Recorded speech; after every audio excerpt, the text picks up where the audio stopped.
Philadelphia. I'm Bruce Buffer. It's time for the Anthony Gorgano Show. Live from the Xfinity studio. Good morning. Happy Friday to all across the Delaware Valley. This is the Anthony Gargano Show, brought to you by the Bet Park Sportsbook online casino app, Xfinity, and our good friends at Wawa. Well, we got a big series. I'm actually pumped up. I feel like it's a meaningful sporting event, like a true meaningful event happening this weekend. Phillies and Dodgers. And the Phils have the pitching advantage heading into the weekend because you miss Ohtani. And I'm real pumped up because I think you kind of get a good window into a little matching up with probably, I know there's teams that are good and the Braves are the Braves and everybody else, but it's a nice little kind of test for the Phillies against the mighty Dodgers. And here you go from L.A., which I always love that place. I love Dodger Stadium. Anytime the Phillies are out there, I always kind of have that pang. I go back to 2008, 2009, and those two great series. I was out covering them. I love that stadium. It's one of my favorite stadiums in all of baseball. Dodger Stadium is unlike anything you've ever seen because it's in a ravine, Chavez Ravine.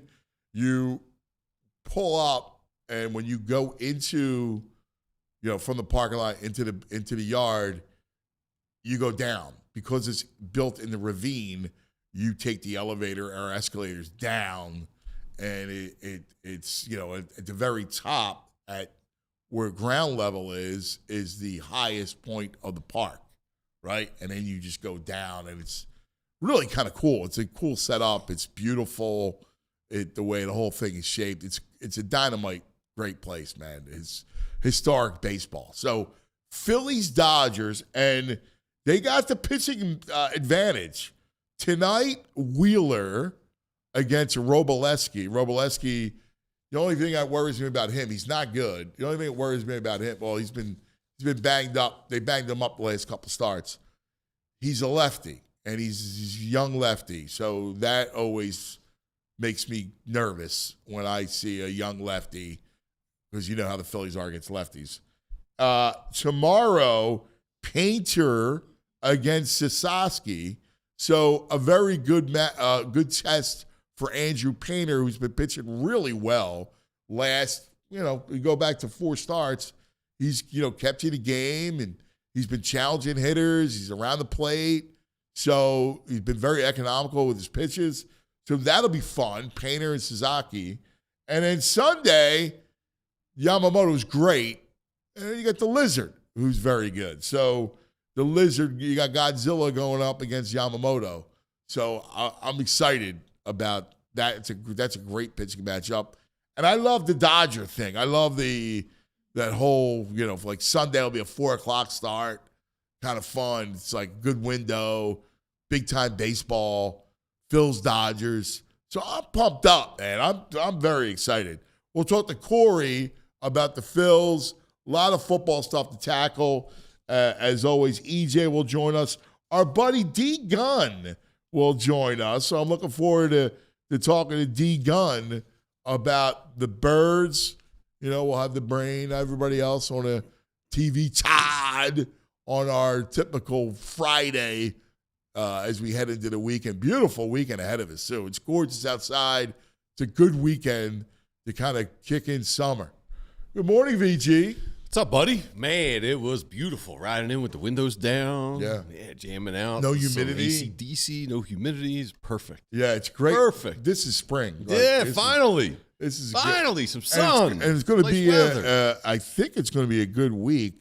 It's certainly going to be 70s and sun. Like, it's a good weekend for sure. We got baseball. I got baseball tonight and tomorrow, all weekend, and we got a tournament. But, yeah, I mean, we're looking like a nice stretch of weather ahead of us, like mid to upper 70s. And yeah. You got the weekend West Coast lines up perfect. Friday, Saturday, 10 o'clock games. Perfect. No one can whine. They don't got to get up early. Well, you do, but nobody else has to get up early on Saturday and Sunday. Yeah. We can relax. You can go from watching the game right into your Fox show. Yeah. No sleep, maybe catch a power shake in the middle. You'll be good to go. Yeah, we got a 10-10 Apple TV tonight. Not good. Let the grandparents and your parents know. Apple TV, walk them through how to get through it so you don't have to do it while the game's going on. It's always chaos. I love the 10-10 start. Like, yeah, it's my favorite. Like, it's the best. I mean, it stinks that my alarm goes off at 6:30 these days, but you're right. Back in the day, especially you as a vampire. Yeah, it's and not this good. is prime time for vampires. Let's go. Yeah. I'm trying to plan out what bar you're a I'm gonna vampire. be at I'm a tonight. night owl, so it kind of works together. Yeah, I'm more of an owl. Yeah, you're like who was the guy who helped Bram Stoker, the Dracula guy? He was like a writer. I forget his name. Tom Waits guy. yeah. You're up writing late at night. Yeah, candlelight. Yeah. I have my candles. I write by candles. Do you? I love it. Wow. You still go regular candles? You do the battery LED candles? No, regular candles. I like real candles. Oh, man. I don't do that no more. Why? I don't know. Are they bad for you? No. Oh. No, they're I'm bad. expecting all of a sudden they're bad for you. No. Just if you have you passing out on the couch or whatever, No, well, I haven't. Candles are no stress. The LED candles look good. And no, I like the real candle. It's right in front of me. You do scents? Yeah, whatever my wife has. Yeah. Whatever she has. So there's always I like them, and I sit at my. I'm weird. Dip your pen in your inkwell. I know, right? I'm weird because I like to write at the kitchen table. That is weird. I love the kitchen table. Why? I don't know what it is. I've had desks and rooms. I like the kitchen table. And it takes me back to when I first started.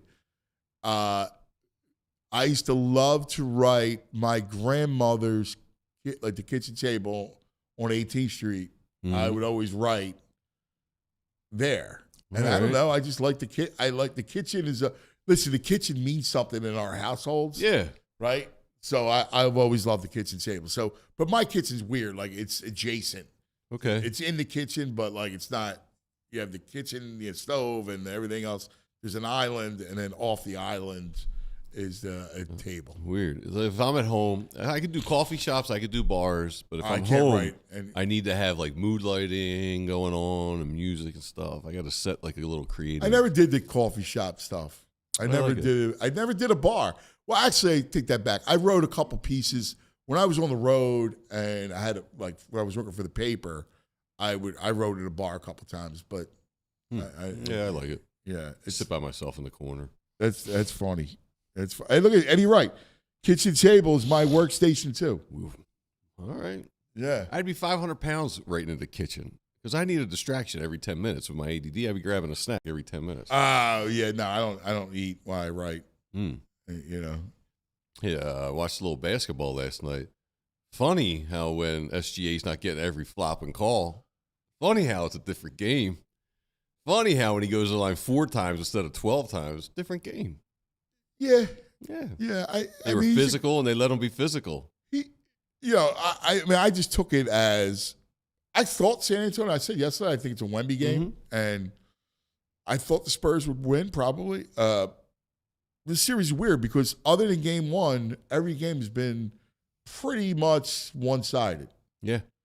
The playoffs have been odd in that sense where there's been so many one-sided games, which I don't remember. I guess it's the 3, but I don't remember it being where. Like, has the spread even been a factor in any game? No, I don't think so. I don't know. I'll talk to Brain, but it feels like it's been a lot of just one-sided games, and which hurts the product because I don't know about you, but I was checked out. I was gone. Oh, yeah. Well, no one's playing in the 4th. Yeah, I mean, I was gone. End of the 3rd, I'm like, all right.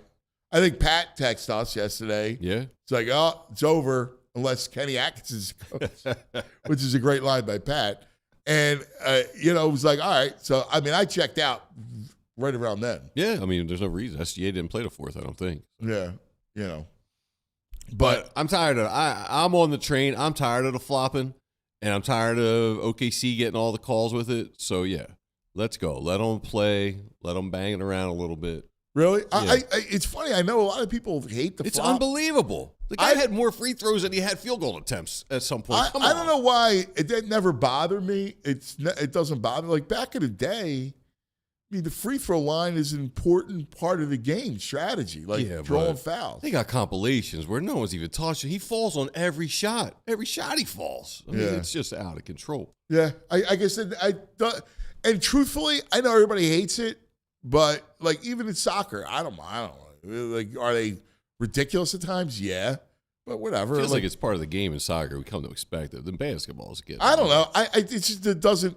Listen, I appreciate it bothers a lot of people, so I get it. It's just not my. It doesn't really hit me. Yeah, I give props to the Phillies too because this is the second year in a row.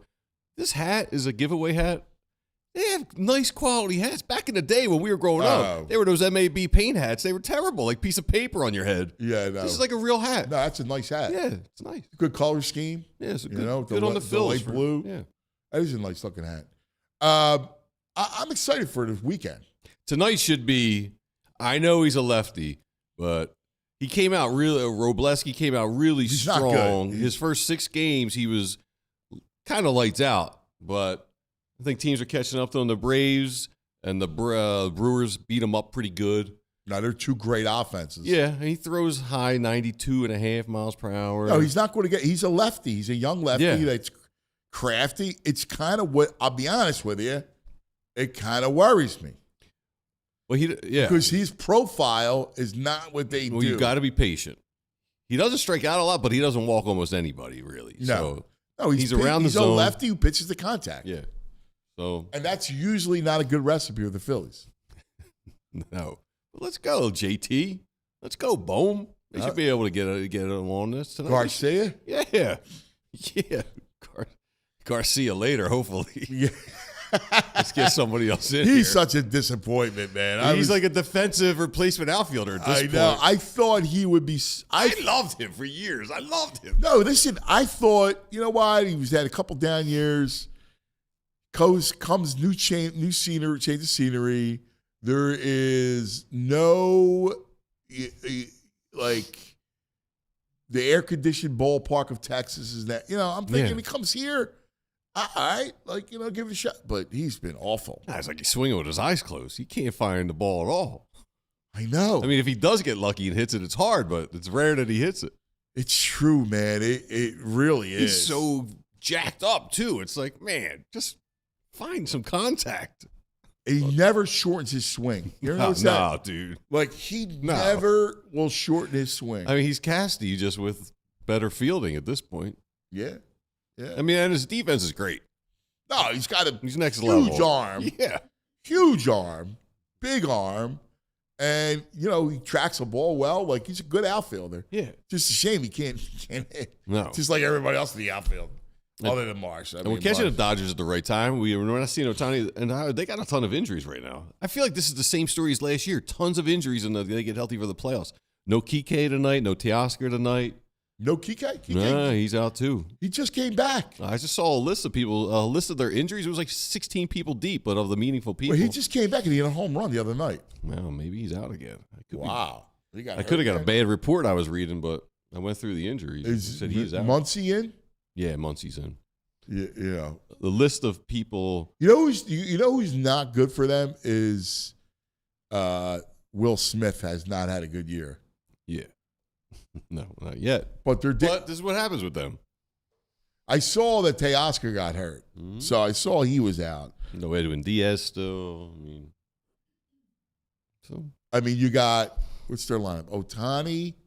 Mookie's hitting again, dude. Yeah, Mookie's good. Mookie. They still got Freeman. They still have an all-star lineup. Right. Freeman. Pahe is. He's underrated. Dude, he is a great player. I know. He's a great, great player. He's nasty. You got Muncy. Let's see what their lineup was last game. What was that, Wednesday? I think they were off last night. Yeah, Wednesday. Yeah. Come on. I mean, I'm trying to go through there. We got Muncy. They went Ohtani, Pahe, Freeman, Betts, Muncy. They had Teoscar, but he must have gotten hurt. Will Smith, Alex Call, and Freeland. They stink. Freeland. They play that Freeland, Kim, and Call. Call stinks. Yeah. He's the kid for the Nationals. I guess Teoscar's got a hamstring. He's expected to go on the IL. That's big. Yeah. He's a Philly killer. Like, he always hits a big home he run always against hits a us. bomb. Right? So that's a big deal. We got Wheeler going tonight. Yeah. Yeah, I feel good with Wheeler on the mound tonight. Yeah. Kike, I guess, suffered an injury during batting practice on May 25th, 3 days ago. He's back on the IL. Is he? Yes. Wow, because I saw he hit a home run the other night, like I think Tuesday night. Yeah, they're saying he's got a significant tear in his oblique. That's big because he's one of those dudes. He's such a playoff time. Oh, he kills Mr. you. October. Yeah. Yeah. He kills you. I look at that team and obviously they're good, but they're not on. Even last year, even the Blue Jays had them on the ropes. They did have them on the ropes, right? Like they're not oh my God, it's the Dodgers. Now they're very good, but I mean, I think they're sneaky better than we think. I'm looking right now. Their run differential's 120, which leads to Major League Baseball by a lot. Yeah, but they win. They had these games where like the other night they won like 15-1. Yeah. Like they beat up, and they played the Rockies in the division. So they just pound the Rockies, right? Like they just beat up on Colorado. Yeah. How's our boy Kirkering? He goes back to where it happened. Got the back to the scene of the crime. Yes. Would you pitch him out there? Yeah, you got to get this over with. Get it over. Get it. I pitch him every night. Yeah. It doesn't. Now's the time to do it. Yeah. In case you got to go back there. Yeah. Throw him out. Throw him out into crazy situations. Yeah. Go ahead. How about I'm going to start you? Yes. I'll bring Painter on in relief. I'll start him for an inning. Go ahead, Orion. Let's go. Saturday, you're going to start. He's managing what his eyes would look like then. What? It's that emoji of those scared-looking eyes. Like, what? Yeah. I'll ask you, take the temperature. We have Corey coming up. So I want to kind of look, if we did power rankings in the National League. Yeah. So we would agree you have Dodgers, Braves, Milwaukee. Yeah. Right? Yeah. Chicago? Yeah. Yes. Their pitching isn't that good. Still. But their lineup is pretty nasty. And that's probably it. And then the Phillies? Yeah, probably the Phillies. They're a wild card team. Yeah. Yeah. I mean, I know that Central's bizarre because they're all over 500. Here we go. Phillies are 29-27. Will they remain over 500 the rest of the way? They should. If they get through this series, I think. I didn't look at the schedule. They got Padres next here, I think. And then Dodgers is here again? Yeah, I think it's Dodgers. Dodgers. I mean, the weird thing about it is they don't play well at home. I know. It's too much stress. Now it's a powder keg with stress down here in South Philly. They're all tight. We're waiting for the boos. It goes back to no. I mean, the boos are quick. I had this conversation a long time ago with somebody, and we've talked about it in the past, but I guess it's worth bringing back up. Do we create an atmosphere that makes it more difficult to win? Yes, down there right now, after the past 2 years of disappointment and frustration in the playoffs, yes. They're quick with the boos. I'm down there, and the boos come out quick. Is it the same? Especially on certain players. I mean, it's the same thing with the Eagles. Like going into this year with a new offense, if they start off slow offensively, are there going to be like groans? Yes, because Mannion's an unknown. Yes. So not boo. You're not going to boo unless it looks if really it looks bad. Yes. Like opener against who got Washington open season? Like if they go where they have no completions in the first half, they'll get booed at halftime, running off the field. I mean, we've seen a one completion half. If that happens again, first game, come on. It's a 4 o'clock game? Yeah. Yeah, people are 4:25. drinking since 9 a.m., 6 a.m. Yeah. Is it right? Because I say no. No. It's not right. No, not in this sense. Not in this situation. I mean, I would hope that they have more, because they're a smart fan base. Like, we're a smart fan base. We're completely emotional reactionary. and sometimes irrational. Mm-hmm. But I would think with the new OC, there's a bit of a grace period. Yeah, 2 quarters. That's your grace period. If it looks like a disaster for 2 quarters. Jules, 2 quarters? No. 2 quarters? Caddy shacked. Week 1, people will be calling for Mannion's job if it's ugly. Mickey Durkin, I'm bringing my Jamoke sign. Bro! They're like, the Eagles got booed the first half of a Super Bowl.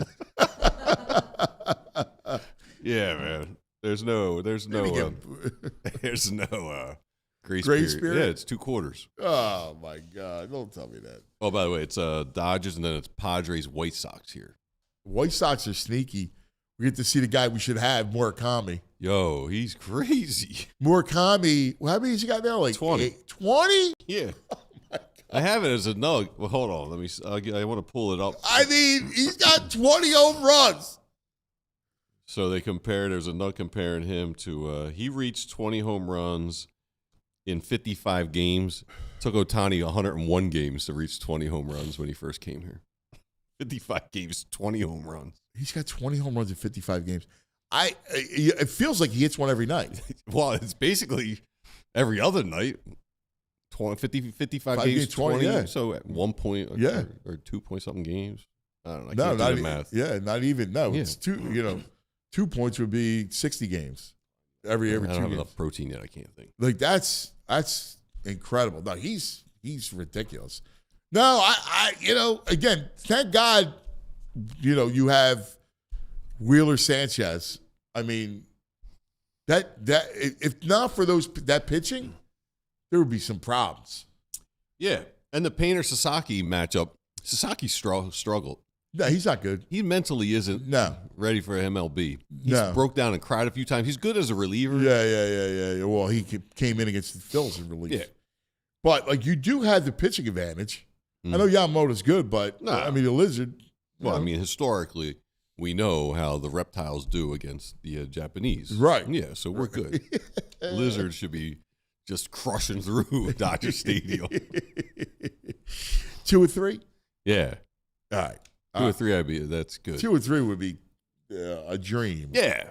Everybody feels good. You see Dombo out checking in Gage last night. He was in attendance for the Gage Wood start. Yeah. He's coming. He shouldn't come now. No, it'll be like midsummer he'll be here. I'd make him a reliever. That's fine. I wouldn't, because I won't trust his innings.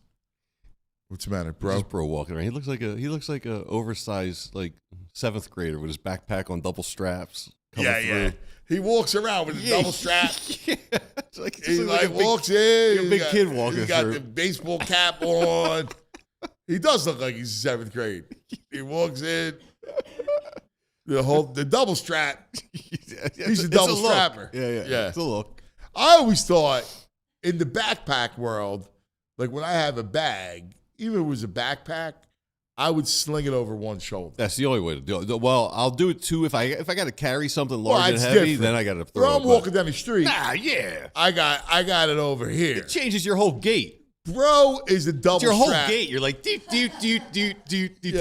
I need my swipe to get in the building. I have a coffee in my hand. I usually have a cell phone. It's functionality. It's not a look. I have a. If I'm just walking like a swipe, and I have it on one shoulder. Well, you're just cool. Yeah. Yeah. That's what we're implying. I'm a huge dork because I put a backpack on 2 shoulders. I got it. Yeah. But guess what? no. I can use both arms. Bro, the only I can thing- do things like this. Can you do this? Yeah, probably. The only thing is when you walk, you'll have the thumbs. Yeah, sometimes I'll hook a thumb in there. And you got the doubles. What the hell? What a Double Friday strap. bully session on the Gargano show? Losers. Hey, real quick, come here. So, what is the grace period for the Eagles offense? So we were just talking about because the Phillies are struggling at home, it goes back to the 2 quarters. It goes. Yeah, that's what I said. Halftime. They get booed at halftime if it looks bad. That's not my grace period, but that's reality. Yeah. So we were talking about the Phillies. I'll give them 3 games. So, right, which is smart. But we were talking about the Phillies and how the Phillies are struggling at home. And one of the reasons why, and VG brought up Luzardo stinks at home. the pressure. Like there is this It's like they're quick weird, with the booze now. this pressure.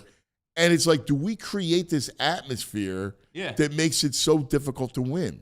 Yes, and then I think Dombrowski threw gas on the fire in the offseason. With the Bryce stuff, with the running it back, like just kind of, I don't know, tone deaf comments. Well, Bryce is. So I think it was just like a little bit of like he kindled it, you know. Yeah, the whole. We were already simmering. He was poking the fire. Like, all right, let's get some flames going. Yeah, but why? Like, you know what? The last thing you want is to feel pressure at home. This has been a place where they've played great baseball. Just be like Bryce Harper and Cristopher Sánchez and Duran. Pretty easy. Yeah, be a winner. Just do your job. Yeah, do your job. So you think 2 quarters? Yeah. That was like a 4:30 game. People drinking all day. Oh, yeah. If there's 3 hitch routes in that first half, Well, all right. There's not going to be hitch routes. Don't have one in the single game. There's not going to be that. But, you know, again, it's a new offense. If they don't score a touchdown in the first half, it's going to be but booze or groans? At halftime, if they put up 3 points, it depends on how it looks. But on the inverse, if they score a touchdown on that first drive, people are going to be lathered up. Yeah. I just don't want the booze, like, you know, to start. Like, no. Get like ready for it. People don't like Sirianni. Well, it's not about Sirianni. It's more about he's on a hot seat this year. All right. Mickey Durkis bring his Jamoke sign for Sirianni. What up, Nick? Yeah. No, I get it. I get that. I'm just talking about for the out. Like, I want the. All right. All right. See you, bro. See you, strapper, double strapper. All right. All right. Let's take care of some business. Check out the Bet Parks, would you, VG? We'll do. Take care of some of our friends. Let's talk about the Bet Parks Sportsbook online casino app. Phillies Dodgers, Big Blue. We're in L.A., and tonight, Wheeler on the mound. What do we got? Minus 127, over under 8. That's big, man. Philly's a favorite. Over under 8. Tonight against Roboleski. They expect Phil's put up some runs. Over under 8 with Wheeler.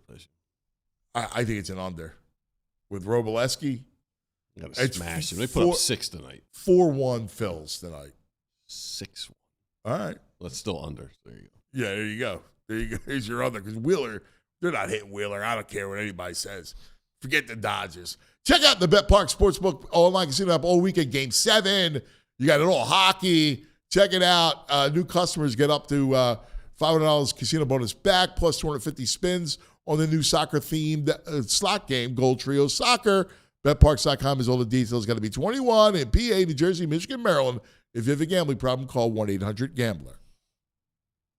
Elkin Chevrolet, run by 3 brothers, real brothers, local guys, great guys. And right now, they're lining up deals that are very hard to beat. They got a huge inventory of Chevy trucks and SUVs, everything people actually want to drive. Equinoxes, Trailblazers, Tahoe Suburban, Silverados. And the prices, well, they're going to move fast. If you've been thinking about it, now's the time. Whether it's getting to a game, getting to work, or just getting out of town for a bit to maybe watch the Sixers or Flyers play, you'll drive off in the perfect ride at the perfect price. And here's the thing. This isn't just a one-and-done kind of place. These are the guys you go back to again and again because they treat you right. No runaround, no games, no haggling, no hassles, just real people, real deals. Elkin Chevrolet, real brothers, real deals, and a whole lot of honking good service going on. Super easy to get there. Route 73 South in Marlton. Elkin Chevrolet. He's the man. This for the fans. Holy Seidman.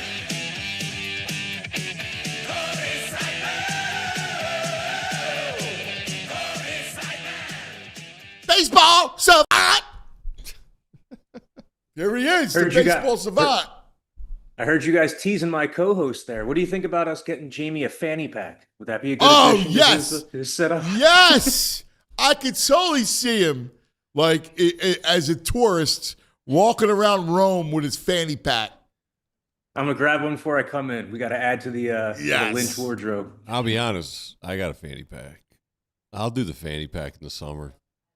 I get too much stuff. I can't have it jammed in my shorts. Too much stuff. Fanny it don't go on. It sits on my side like a hip pack. Yeah, or you throw it across. You can't make that. You throw it across your chest. Yeah. Well, like stuff VG on the beach. Around. VG on the beach in his Speedo with the fanny pack in front. That's it's long pants on the beach and my fanny pack. This dude, you're the last thing. He's a vampire. Vampires don't like the sun, man. He's out there like he's dressed all in black, right? Covered. There's no skin exposed. It's 95 degrees, right? Looking white, Corey, gaunt. I was at the dermatologist on Wednesday. She looked at my legs and she's like, "Your legs are pristine." I was like, "Yeah, they don't see the sun anymore." Yeah, you're a dermatologist's dream. Yeah. Yeah. Amazing. All right. Big series. I'm stoked, dude. I am stoked for this series. Wheeler Roboleski tonight. The only thing that gets me a little nervous, make a little pause, is, Roboleski's that lefty. He's extremely hittable. I mean, the last few starts he's gotten banged around, but he's the kind of crafty lefty that gives the Phillies issues. Yeah, he has kind of come back to earth his last few starts, so you hope that kind of is a glimpse of who he is right now, Robleski. The Phillies did face him as a reliever last September, and they rocked him. They faced him in one inning, scored 5 runs. Harper hit a 2-run double. Marsh hit a 3-run homer. So, they have a little bit of confidence against him going into this outing. Good nuggets right there, buddy. And I just think 1 through 26, this group has a lot of confidence. You guys just mentioned that, they're favored tonight in Dodger Stadium. I mean, how crazy is that any team would be favored on a given night at Dodger Stadium? But I mean, that speaks to Wheeler. And the last 3 weeks, this pitching staff has been unbelievable. 6 shutouts in the last 16 games. We expected this was going to be a pitching-based team, and in April they disappointed, but in May they've kind of overcorrected. Yeah, man. We haven't talked since Sanchez, and this whole art of pitching. He's beautiful, man. Watching him throw, because it's so effortless, right? Like it's the movement is so fluid. There's nothing he doesn't do. I mean, he's so long, and the extension makes his sinker have even more velocity, the way it jumps on a hitter. He throws everything out of the same arm speed and arm angle with the changeup. That's what makes that so effective. And we've just seen the guy continue to get better and better and better. At this point, I think he's the favorite for Cy Young. I mean, this is going to be a fascinating pitcher of the month in May because you had so many guys who just dominated between Sanchez, Wheeler, Mizorowski, Shohei Ohtani, Chris Sale. But I think it starts and ends with the fact that Sanchez allowed 0 runs in 39 innings for the entire month. Man, and 3 walks, dude. 3 walks. I don't think we've even seen his ceiling yet. This probably is his ceiling, right? The fact that he just went through an entire month that was the best month in the history of Phillies baseball from a pitching perspective. You think back to Cliff Lee, I think it was in 2011 when he had those 2 incredible, I think it was June and August. I never thought I was going to see a better pitching month out of a Philly than that. But Cristopher Sánchez has certainly topped it. And I just see no end in sight. A bad outing for him is 3 runs in 6, 3 runs in 7, something like that. And to have gone 7 innings in 5 consecutive starts as well, no pitcher's done that since Brandon Webb back in 2007. So this is rare air in every sense of the word. Yeah, and you mentioned his changeup. It was funny. I was texting with Segui because I was like, dude, what makes him so effective? So unhittable. He's like, dude, he goes, you mentioned it too about the arm slot. And it's the sinker, right? It's the idea that his changeup has some sink to it. And the fact is that you can't barrel that thing up. Because it's a changeup, you're either out in front of it where you're going to roll the ball over, right? Or you're going to kind of fling your bat at it. It's hard to barrel. And especially when he's locating that pitch low and away, because both pitches, the sinker and the changeup, they don't just move, vertically, they move away from the right-handed hitter as well. So even if you do put that in play, it's going to be like a rollover ground ball. That's why you see the ground ball rate so high with Sanchez, toward the top of the league again. And even when he puts guys on base, there's always the threat of a double play. So I just see him and Wheeler as like the perfect pitchers. They do everything. There's nothing they don't have in their arsenal. They're also, gamers. They're also guys who have proven that they can take the ball in October as well. And, Sanchez pitched pretty damn well against this Dodgers team over the years. So, he's been one of the reasons why the Phillies have had a lot of success the last 2 regular seasons against the Dodgers. Phils are 9-3 since the start of 2024 in the regular season against the Dodgers, who are 80 games over 500 against everybody else. So they've played them the toughest. Yeah. It's interesting because I'm guilty of this. I think a lot of us are, where we have a lot of consternation about the lineup. And I get it, rightfully so. But when you're looking, and I was talking to Salisbury about this, when you're looking at the deadline, you may want to just go all in on pitching. And if Chapman's available, you may want to go try to make a run for Chapman. And then, you got, think about a 7-game series where you got Sanchez, Wheeler, Luzardo, a back end of Chapman, Duran. Yeah, that's. That gets you to a World Series. If you can score 2 or 3 runs, because the thing is that Brad Keller has not been like the lockdown setup man that you would have hoped for this season. If you have a Chapman Duran tandem, that's a lockdown 8-9. Good luck to anybody in baseball putting the 2 biggest fastballs from the left and right side together. I do agree that Chapman should be a trade deadline target, but they got to add offense. They're 27th in batting average. They're 27th in on-base percentage. So what happens when you don't get a 16-game stretch where you have the best ERA in baseball? That's kind of what we saw earlier in the year. At it, I agree with. Just let me preface this by saying I agree. You make great points, and I'm totally on board. I see it the same way. But we're not looking at it over the course of a long stretch. We're looking at it in the playoffs, right? So if you approach the playoffs where it's series play and you're going to have the advantage in every – I don't care who you're facing – that you go Sanchez, Wheeler, Luzardo as a game 3 guy.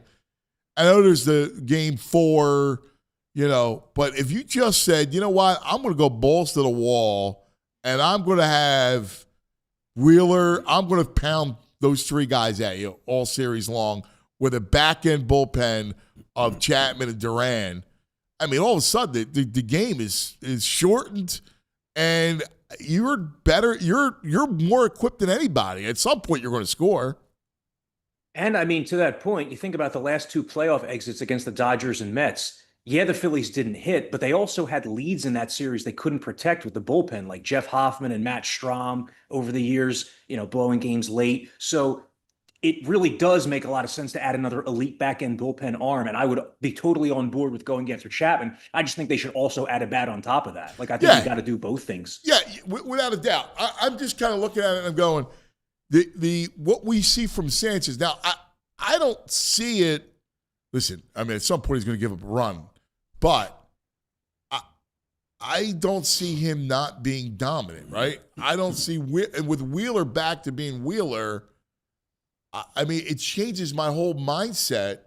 I could look at it and go, hey, Dodgers, Braves, Milwaukee, Chicago, right?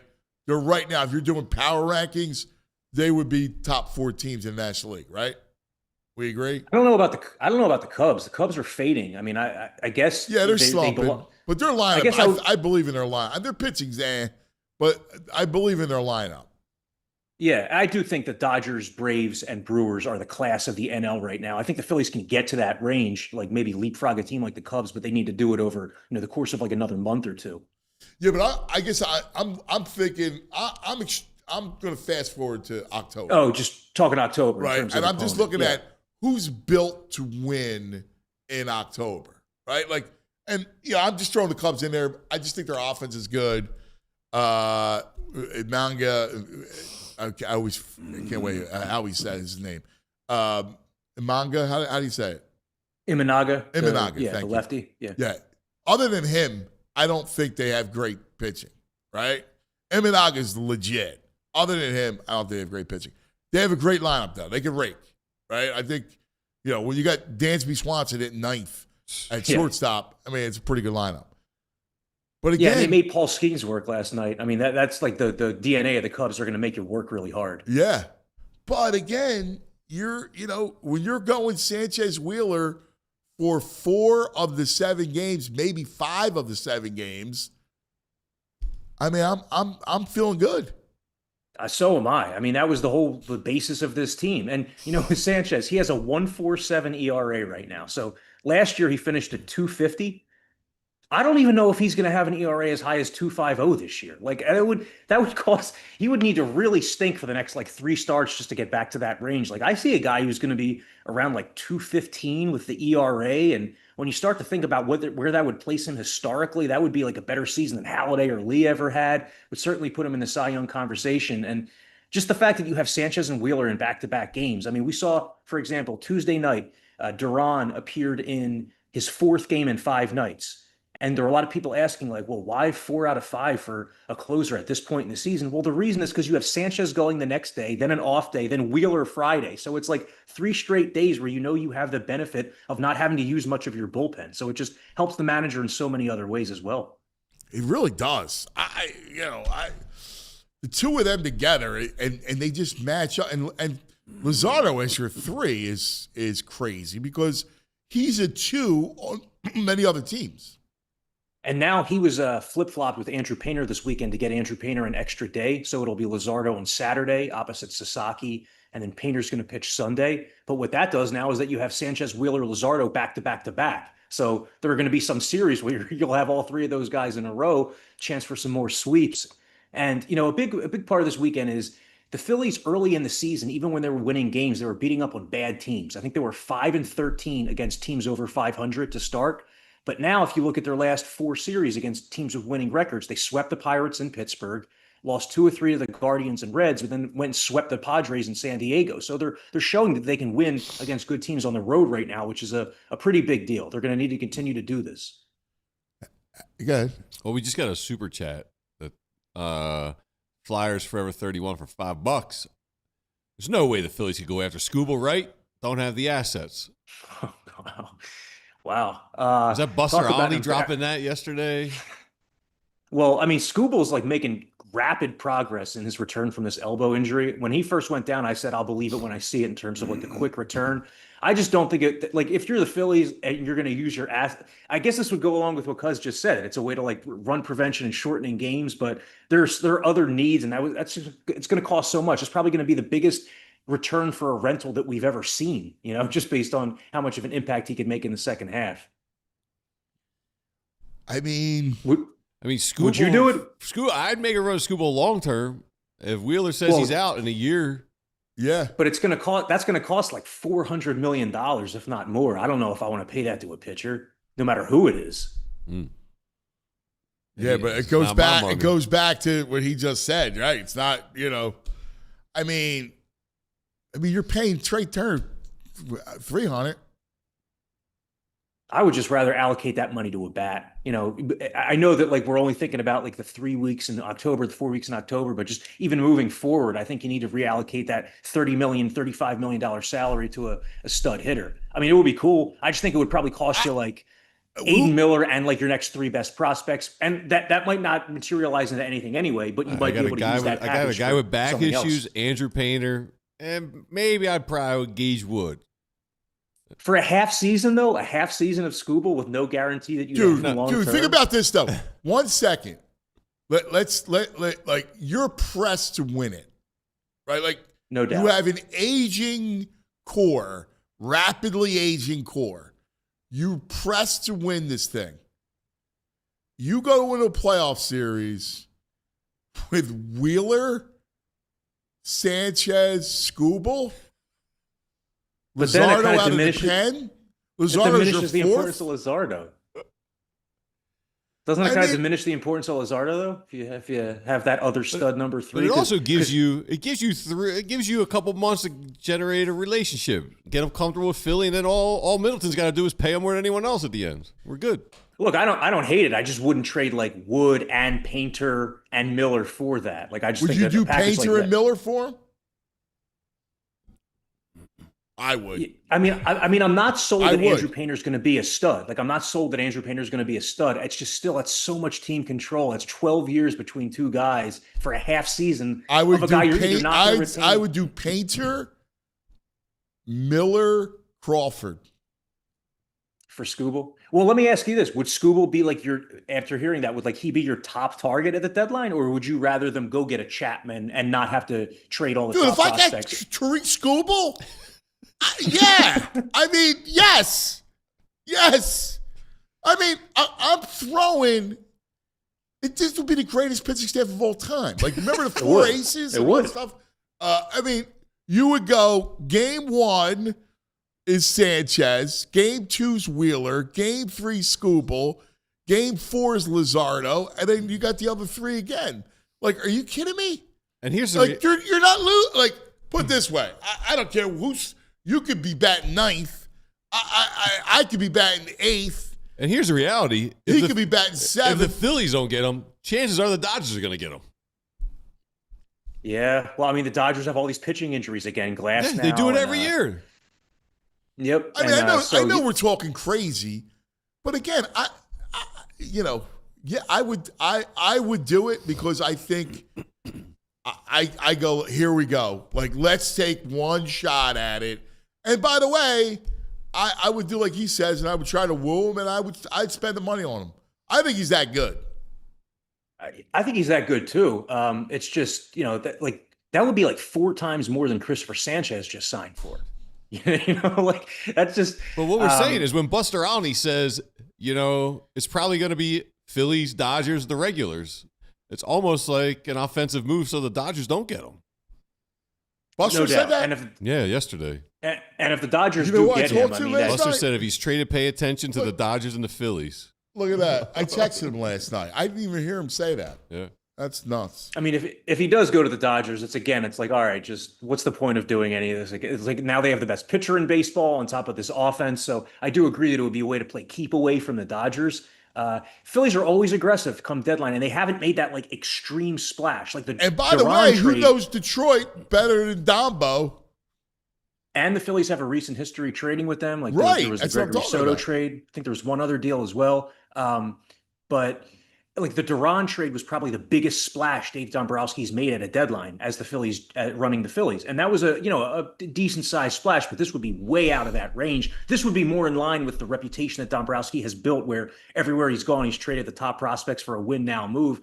I will say though, cuz I'm totally with you. Push your chips in this year. Bryce Harper's not getting any younger. Zach Wheeler's not getting any younger. Schwarber, Luzardo, Duran, the whole group. You got to win it this year. Like every year, your chances are going to decrease and decrease. So there is certainly an argument to make that big splash this summer. I'm convinced. I look around baseball and I see the bats.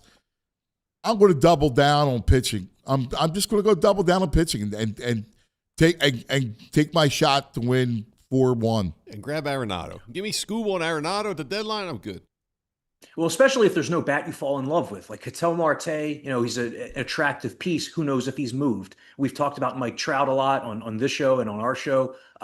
That's a very complicated situation as well. But if you do add, say, Chapman and an Arenado level bat, or you add Skubal, obviously that's a totally different story. But like if you add, say, Chapman and a serviceable right-handed bat you can put in the 5 or 6 spot, that's pretty impactful as well. I think there's a multitude of ways Dave Dombrowski could go, but without question, they need to add like 2 big pieces by August 3rd because this team's good, but the goal is not to be good. It's to be, historic. It's to be unforgettable.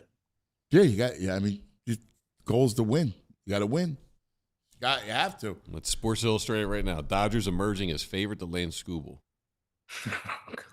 Well, I mean, it's also the Dodgers. Not only do they have never-ending money, they have like a never-ending supply of top 100 prospects. It's unbelievable that they still have like 4 or 5 guys in the top 100. That's what's Yeah, scary. and the Athletic just put up their updated top 100, and the Dodgers had 5 players in the top 20, 5 prospects in the top 20. So that might also be overrating their prospects, but I mean, they have just an endless ability to bring in new superstar talent. So hopefully the Phils can give them a little beat down this weekend to bring some confidence if I back. have one issue with how the organization is run, it's that. Their prospects are brutal. I'm reading Bob Nightingale talking about it. He's like Scooble free agency. He's from Kingman, Arizona. His family can drive to the games at Dodger Stadium. Oh, yeah, it's over. God. Yeah. That's They're probably going happening. to get him. Scooble, I quit. They're going to get him. baseball. Because that would be the worst possible thing for the Phillies. Yes. That they could throw Scooble and Yamamoto at you. And Otani. Oh my goodness. Well, I'm talking from the yes. left side. Oh, yeah. The same way we just talked about, like the Wheeler Sanchez dynamic, you put Scooble and Yamamoto together, it's like almost the same thing. And that's when you combine that with everything else the Dodgers have, that's what I mean. That's only going to get fans more leaning toward a salary cap. I'll tell you that, because the Dodgers it's like an unfair roster they've put together. Flyers Forever 31 with another $5 super chat. He says, go get Trout and Scooble. This is the last push. Why not, man? Burn the boats. Yeah, Burn man. the boats. I mean, I hear you. We got the CBA coming. Who knows what it's going to look like after this? Go. What do you think of Trout? I mean, we've talked about it 100 times, but I just think it's 101. actually realistic at this point. 4 years, $142 million he's owed after this season. He stayed healthy to this point. You need him to stay healthy leading into the deadline. But to me, that's the one move you can make in terms of an offensive piece you can get this year who can actually drastically increase your ceiling. Because if Mike Trout comes here and is Mike Trout over the second half of the season and in the playoffs, you actually can win a World Series in a way that Jorge Soler or Isaac Paredes might not be able to kind of push you over the hump. So I do think that it's going to be super complicated, though, because of the money he's owed, the injury history. It's just finding the right match. And this is obviously a place where he would, probably waive his no trade clause. It's not like he's going to Cleveland. He'd be pretty much coming home. So I think it's worth exploring. I agree. It's the big takeaway with our man, Corey Seidman, the baseball savant. Our big takeaway brought to us by Xfinity as we get ready for Phil's Dodgers. And I go back to core. I go back to the system, man. They just don't have a lot of guys. Like, look at this system. Like, who do you like? Even if you go down to low A and double A, like it's hard. There's not a ton of kids. I mean, that's why Gage Wood is pretty exciting right now, because he actually gives you, he has the upside that he's showing in the minors with the high velocity and the strikeout stuff. And he has the ability that he might be able to crack the majors this year, later in the year. But beyond that, like, Jamie and I, we did an On the Farm report on our show the other day. We talked about Dante Nuri, one of the players, and I said, how many left-handed hitting outfielders can you have in the same organization at the same, like, if you graduate into the majors, left-handed outfielders. like, you can't have an outfield of Crawford, Marsh, and Nuri together. So somebody at some point has to be like the guy that you trade to reallocate your resources elsewhere. But honestly, like, the Phillies' top prospect list, number 4, Arun Escobar, second baseman, third baseman, who's spending this year like at the double A level and hasn't hit a ton. There isn't a whole lot of excitement. The Phillies graduated Painter and Crawford to the majors, and those were 2 of their top 3 prospects. And then the other guy, Miller, hasn't even played yet. And that's becoming a pretty big concern. I mean, we're almost at the midpoint of the season now. June is a couple of days away, and he hasn't even swung a bat or been doing baseball activities in a progressive manner. So pretty discouraging news, or lack of news, on Aiden Miller, because even if that guy wasn't a real piece of your future, he could have been a big-time trade candidate this summer. And now I would assume there's no chance of him being the headliner of a package for a star. No. And can I give you one more guy that I'm afraid about? You talked about? Who's that? Crawford. Yeah, he worries me, dude. Because even when he's good, he's just what he is, which is, he's going to get singles. Like, that's not working. Yeah, I think like the best case scenario for Crawford is if he can like be that 280 guy, but he's also going to need to walk. Like, he can't just be a singles hitter who doesn't walk. He only has 13 walks and 175 plate appearances. So if you're not going to hit for power and you're not hitting 300, you need to get on base a little bit more that way. And it's telling that you've seen Don Mattingly. He's not platooning Marsh. He's not platooning Stott, but he is platooning Justin Crawford, despite the fact that Crawford killed lefties at AAA. I think we're seeing that there's a bit of a learning curve between AAA and the majors for a hitter like that. Well, VG, you brought this up, and you're right about, there's a difference between a ground ball in AAA and a ground ball in the bigs, right? Like those hits that he was getting in AAA. Yeah, the range a little better at the major league of the defenders. There's a book on you now. Better scouting. Now look at the book, right? It's now you're playing them a little differently, and you see the slump. And a lot of those, balls at AAA, for example, that aren't errors, classified as errors that like boost the batting average just because defense is worse at the minor league level. Early on, we saw Crawford, he's putting the ball in play a lot. He has a couple of walk-off hits, and it's encouraging that he's able to make contact so much. It's just the quality of the contact. And, the fear that people had about Crawford as he got to the majors was that sky-high ground ball rate. Are you going to be able to find success doing that at the major league level? Yes. And so far, I think the results kind of speak for themselves. He's a 231 hitter with a 297 OBP. Like Justin Crawford can't have a 297 OBP to be successful. He needs to be at least 330 to be like that 9-hole table setter to turn the lineup over. And he's again, the problem is he's lefty too. Like, lefty with no pop. Like, oh God. I'm looking at the rankings of prospects. Like, how are we still in this position? Their third highest prospect is the kid they got out of the international pool, Renteria. He's 17. Mm-hmm. He's not supposed to come here till 202031. He's their third rank. That's the lack of top end talent. It's Gage right now. It's Aiden Miller and Gage Wood, and the Phillies are trying to dip into the Asian market to add some prospects that way as well. International free agency, obviously, in addition to the draft, as a way to add these prospects. But they have not 17 that. too, right? Yeah, he is. Yeah, he's we're 17. 4 years away from that kid, at least. At least, yeah. So it's a good thing that they can spend the money they do, because they have not been able to develop those can't miss prospects. The Braves Braves just churn them out every year. Braves every year they bring up a new position player who becomes a stud, and Phillies just can't do it. Was it at all serious with Murakami? I never got the sense it was, just because it was another left-handed bat, and a lot of people were questioning whether he was going to translate to the majors with the drastic swing and miss stuff. But every front office in baseball, except for the White Sox, looks pretty silly right now with what Murakami's done. And I wouldn't be surprised if that contract gets reworked, because I think he just hit his 20th home run last night, if not the night before. Yeah. He's like the American League version of Kyle Schwarber. Could you imagine if you had two of those in the lineup together? I don't care if they're both lefties. I know. I mean, listen, I get he's lefty, but you needed a third baseman the worst way, and he was a free agent, I get it, because you're so lefty dominant, but geez. And there's not going to be like a clear-cut third base option this winter that's as good as him either. So that's the other part, is you need to figure out third base moving forward. It wasn't just this year; it's next year and beyond, because Bone's a free agent, and in a perfect world, Aiden Miller would have been able to step into that spot next year. But I see that as almost, as of right now, I would see no chance that Aiden Miller's on the opening day major league roster next year, given the fact that he hasn't swung a bat and it's almost June. Yeah. Well, back to Scooble. Got to get him. First, you got to dispatch of the Dodgers. Go win 2 out of 3 this weekend. Get yourself in an even better position. And then, hey, I mean, these things, it only takes one team to say yes. And if the Phillies make a great offer for Scooble for a half season of him, I just don't know about paying him $400 or $500 million after that. That's I get it. I get what you're saying. Listen. If the Dodgers get Scooble, you have to get Chapman, and you got to just go match him. You got to then get it. Exactly. You got to get Chapman, got to get a bat, because the Dodgers already have way more than everybody else. And if they add that piece, it's just like, give me a break. Yeah, exactly. Corey, you're the best. All right? We love you. Tell Dad we're asking for him. All right? And we'll talk to you on Monday. I'll be in soon with that fanny pack. See you, boys. See you, buddy. There he is. Corey Seidman. He and Bro today. What time's the Philly show? 12? Yep. Noon today. Corey and Bro. Great show. Yeah, Corey's be good. Awesome. Give a good preview into the weekend. Yeah, we love it. All right. Let's take a quick TO. Come back. EJ. Back. Let's go.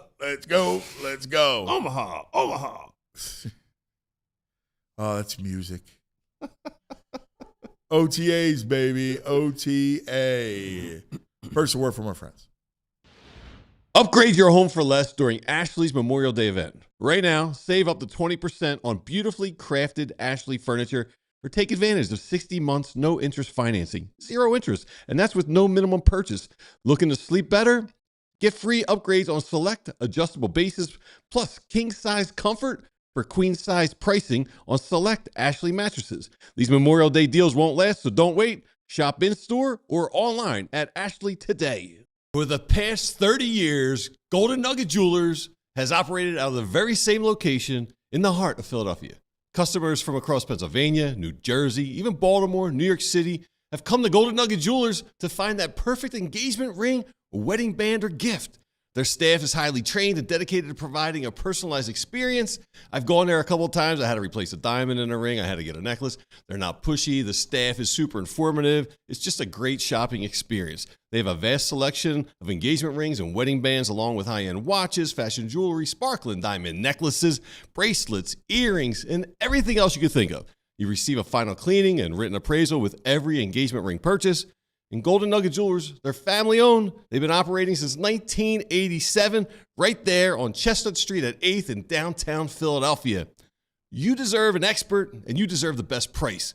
Golden Nugget Jeweler, where Philly gets engaged. Visit goldennuggetjewelry.com. Upgrade your home for less during Ashley's Memorial Day event. Right now, save up to 20% on beautifully crafted Ashley furniture or take advantage of 60 months no interest financing. 0 interest, and that's with no minimum purchase. Looking to sleep better? Get free upgrades on select adjustable bases plus king size comfort for queen size pricing on select Ashley mattresses. These Memorial Day deals won't last, so don't wait. Shop in store or online at Ashley today.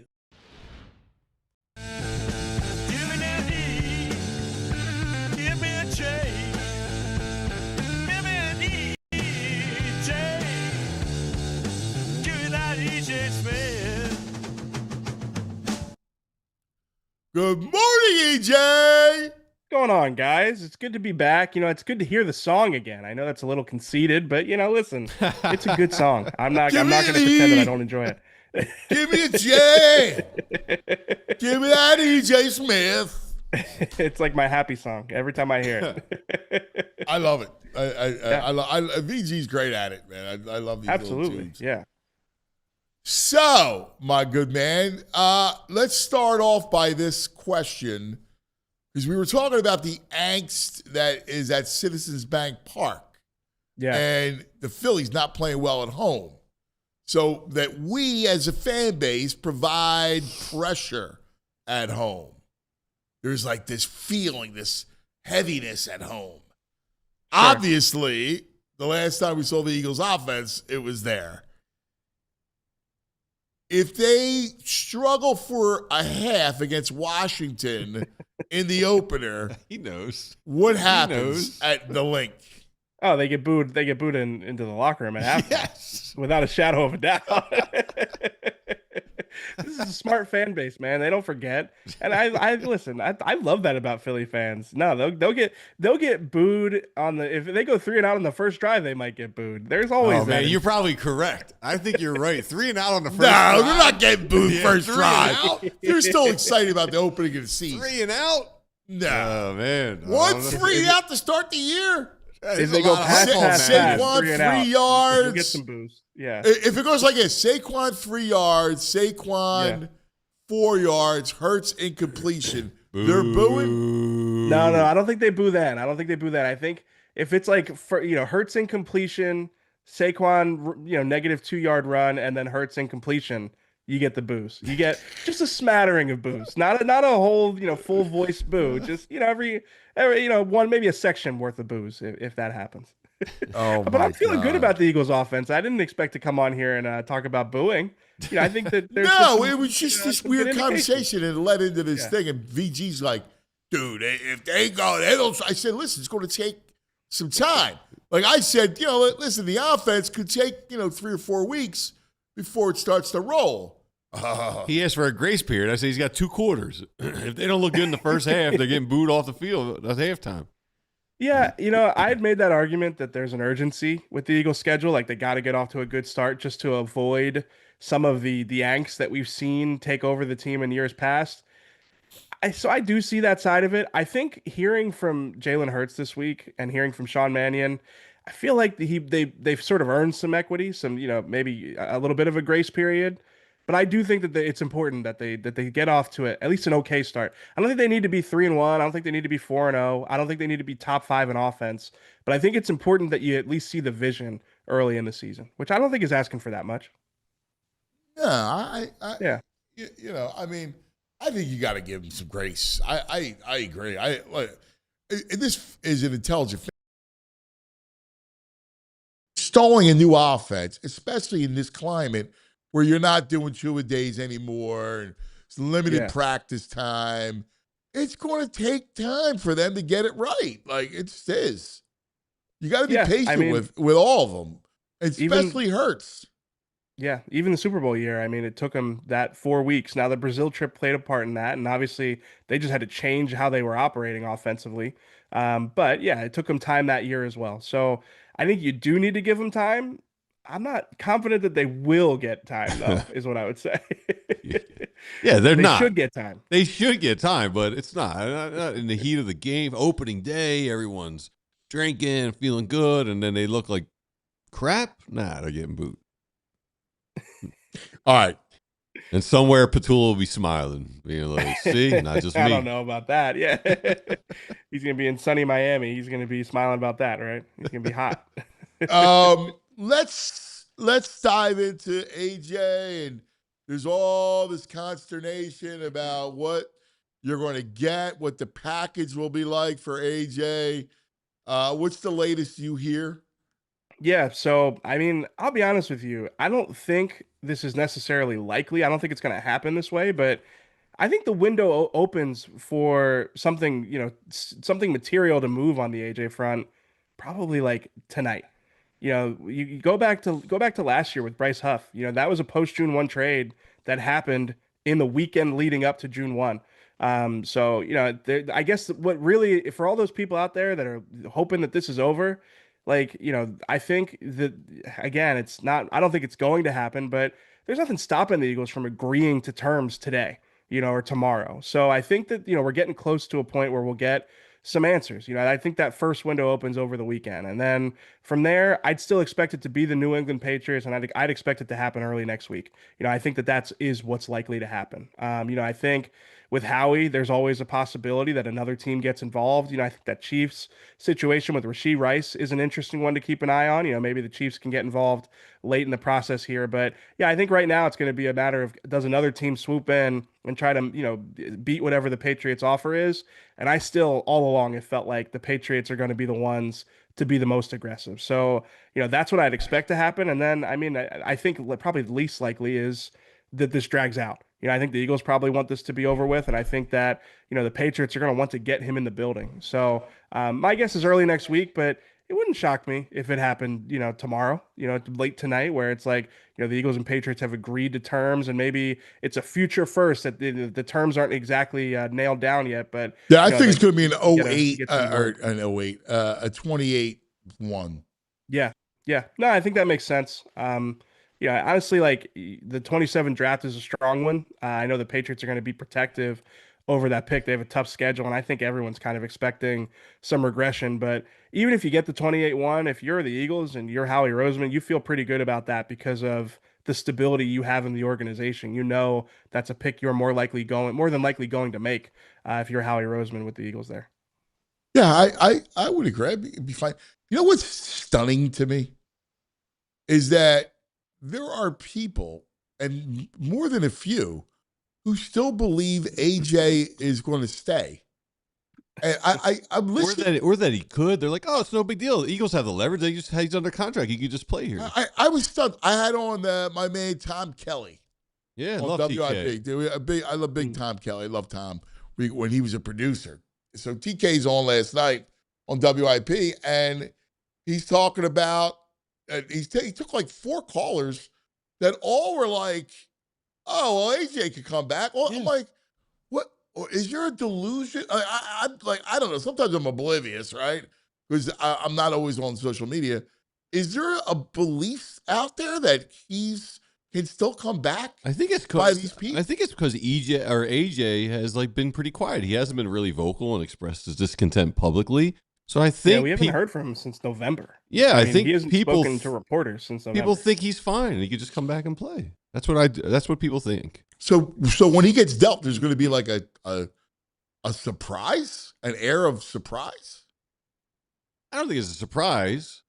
For some people, they might be. Like I think some people wanted to bury their head in the sand. They're tired of hearing about it and they just want it. For sure. They want finality. But yeah, I do think that there are some people who are in disbelief. I still hear from people, Eagles fans meet PHLY, like sickos out in the wild. And so I guess the sickos don't usually ask because they listen to the show, but you get people who are like, are they really going to trade AJ? And it's like, yeah, they drafted Mekhi Lemon in the first round. They traded for Dontavian Wicks. Like, they're clearly planning for life after AJ. I don't think there's really a pathway back for him here. I mean, you heard what Jalen said about him earlier this week. It's pretty. I think everybody's moved on, in a weird way. I mean, Jalen talked about it in the past tense. Exactly. Hey, the things we've accomplished. Take away from the greatness we had together. Right. Yeah. Right. Yeah. I thought that was a good answer by Jalen, by the way. Sometimes Jalen's not above being petty every once in a while in those settings. Like he's taking his jabs. I thought that was I thought it was a good answer from him. Take the high road on that one. Yeah. I mean, I don't know. I expected him to, truthfully, I expected him to go that way. I liked what he called marriage the covenant. The covenant. I haven't heard that one before. That's another Hertzism right there. Yeah, that covenant. He's an interesting cat, man. He really is an interesting dude. Because he is. Has he ever let anyone? He's never let anyone in, right? No reporter. No, not really. I mean, Greg Bishop from Sports Illustrated has written some good pieces on Jalen, but no, I mean he's a pretty, like, everything you hear about him, like all of his hobbies are singularly focused on like the persona that he's created. It's like it's the stuff that you can do at the house where you don't have to interact with people. You can stay focused on football and family. That's the faith family football thing. Like, that's a big thing, obviously, in all of Texas and just across the country. But I mean, he lives that. I mean, it is. Like, it's just interesting, like how, it would be a fun story to go spend the day with him, Yeah, but he probably wouldn't let you do it, right? Yeah. I mean, he's guarded like that. I get it. Like a lot of guys today's a little different. You can still do it, but I remember, doing that stuff with Donovan and Michael Vick. I mean, when Mike was here, I shadowed him all day. He had to speak to schools. He had like 3 speaking engagements. Part of his parole release was that he had to do community service hours. So I spent the day with him doing these talks and telling his story. And it was fascinating, right? Like we went from school to function to school. I mean, it was really interesting. And, I was in the car with him for 8 hours doing this stuff. It was a great story. I was at Donovan's house on Deekman Court in Dalton, Illinois. I went fishing with Kevin Cobb. It was like that stuff. I would love to do that with her, just to kind of like I'd like to see him in his own environment. Yeah. I remember I went to Houston and did a story on Hurts, it's basically his upbringing and his homecoming when they were playing the Texans a few years ago. And I just remember, like, even then you could tell like how like guarded and secretive that family is really. Like I'm sitting in an office with his dad, I'm in like the field house, that Jalen Hurts, becomes, who he is, powerlifting in the weight room, and it's watching film with his dad, the quarterback's coach, all of these stories you hear. And yeah, the thing that I left that story wanting to do is make crawfish with Jalen Hurts. Because that is like this big family recipe passed down generation to generation. That's awesome. And that is like, that is something that, you hear stories. Jalen's like 4 years old studying his dad with this crawfish recipe. And like, it's something that they all take pride in. And it's funny because, again, I remember his dad was telling me about it, and his dad says the best thing about it is he can do it and he doesn't have to go anywhere. He doesn't have to talk to anybody. He can just be in his element. And again, it always comes back to the persona, the be the franchise quarterback, be the starting quarterback at Alabama. It's always about you're the guy, and like it's very interesting to me that he was raised that way, raised to be that kind of person, from a young age. So yeah, I mean, I've talked to Jalen about crawfish before. He's secretive about the recipe, but yeah, hopefully, I mean, I've covered him for a while now. Hopefully one day he goes, you know what, all right, come on by, like, come that'd be fun. That's a great. Yeah. You got me thinking, because his father did the crawfish, and I do the crabs and spaghetti. Oh, and yeah, I have okay, I have Massimo makes crabs and spaghetti with me. So I got Massimo in the gym now, man. He's yeah, got up 145. There you go. I was going to say he's ready for the season. He weighs like 115, 120. Oh, man. It's impressive, man. That is tough, yeah. More than I can lift. And once you get over your body weight, that's a whole different animal right there. Yeah, I got like he's getting it's funny. So you're telling me the story. I'm like, I could be like Jalen's dad, right? Like I'm already trying to groom him to be a 2-sport athlete. Yeah. No, that's awesome. We have a catfish. Catfish is our crawfish type of situation with the Smiths. So fried catfish, you get like probably like a yellow rice with that, or like some Cajun rice. That's usually where we're going with that. What's the crawfish? When they do the crawfish, it's like a soup-based, kind of like a gumbo type thing? It's almost like a seafood boil from what I can understand. I've never had crawfish, but yeah, it's kind of like a seafood boil. You put corn in there, you got sausage in there. Yeah, it's just in a huge pot. You cook it all day. Although you got to clean the crawfish. I remember that was something that Hertz talked about. Yeah, a lot. Clean the crabs. Make sure it's clean. Yeah. So it's a whole process. Again, one day I'll get that story on allphly.com for us. Give me some time. That'll be great. Yeah, that'd be fun read. That is a good read. I love that. I think it'd be fantastic. Yeah. All right. So how do you think this whole thing, what did you think of Mannion? Let's look at now what the work that needs to take place for this thing to work. Yeah, so honestly, like I think it's been an encouraging, however long it's been, 8 days, 9 days, hearing from Mannion and Hertz. I thought what Hertz had to say about Sean Mannion was really noteworthy for a lot of reasons, but especially like we're not that far removed from Jalen Hurts coming up to that podium, like literally during this time of the offseason, and saying that the Kellen Moore's system was 95% new, and kind of pointing out like this is a huge adjustment for me. And he didn't sound thrilled about it that back then. Now listen, they obviously won the Super Bowl that year, but they had a real adjustment to make in that season. And Jalen Hurts was kind of an early. He like warned us early that was going on behind the scenes. You could tell from the way he talked about it. This was like the complete opposite. This is like he's excited to learn a new brand of football. He's excited, to be a part of this system. And obviously, Jalen talked about wanting to have like a home base at the end of the regular season. They're at the end of the playoffs. Wanting to find a scheme and a system that could be a constant for him after all the turnover he's dealt with. And I think he's really embraced this scheme from everything we've heard and everything that we heard from him now. Whether it's behind the scenes or him at the podium. He's embraced this system, and it's a big adjustment for him. It's going to require him to do a lot of different things, and I think it is really important that early in the process he is clearly bought in and talked about how Sean Mannion has been able to answer all of his questions. I think that's another important thing. It seems like they're off to a great start. Now, listen, obviously Jalen has to do it. On a 3rd and 7.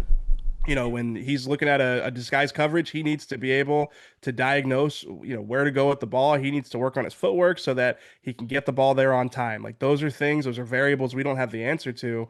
But just in terms of like, how things are going behind the scenes, I do think that it's been a really positive, development that you see how the OTAs have gone for the Hurts Mannion marriage here, the covenant. Between those two guys. we got a teacher in the house. I mean, he's from a family of teachers, and he seems to be really good at communicating what's going on, why it's going on, and it feels like it's resonating. Someone put up, like you're saying, side by side, Hurts' confidence last year and then this one, and it is dramatically different from Patullo to this one.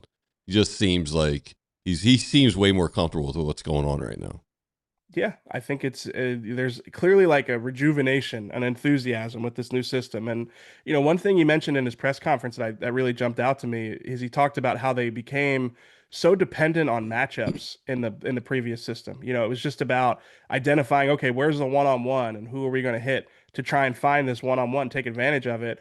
And that's been a frustrating element of the Eagles offense. I thought Fran did a really good job breaking this down on yesterday's show, the Eagles show. How many times did we talk about the Eagles offense where it's like, literally 1 second into the snap and 3 of the 4 concepts or 3 of the 4 routes are just off the table because they are just not favorable against the coverage. And then it's basically, okay, can AJ or Devontae win one-on-one? That's all that the offense kind of devolved into last year. And it seems like Jalen's really excited that he's not going to be in that type of system anymore. So yeah, it's been encouraging. We need to see it. They need to be able to put it together. But again, just from is Jalen bought in to this big transition, this huge change in the offense? It's clear that he's been bought in so far. So, were you? We were kicking this around. Mannion, right? Like for him to come here, knowing that, listen, everything's tenuous in the NFL, and knowing, I mean, if I was taking this job, my first question to Howie and Jeffrey would be, hey, I know you guys moved on from Doug Peterson who won the Super Bowl. If there's a chance that you would ever move on from Nick Sirianni, where does that leave me?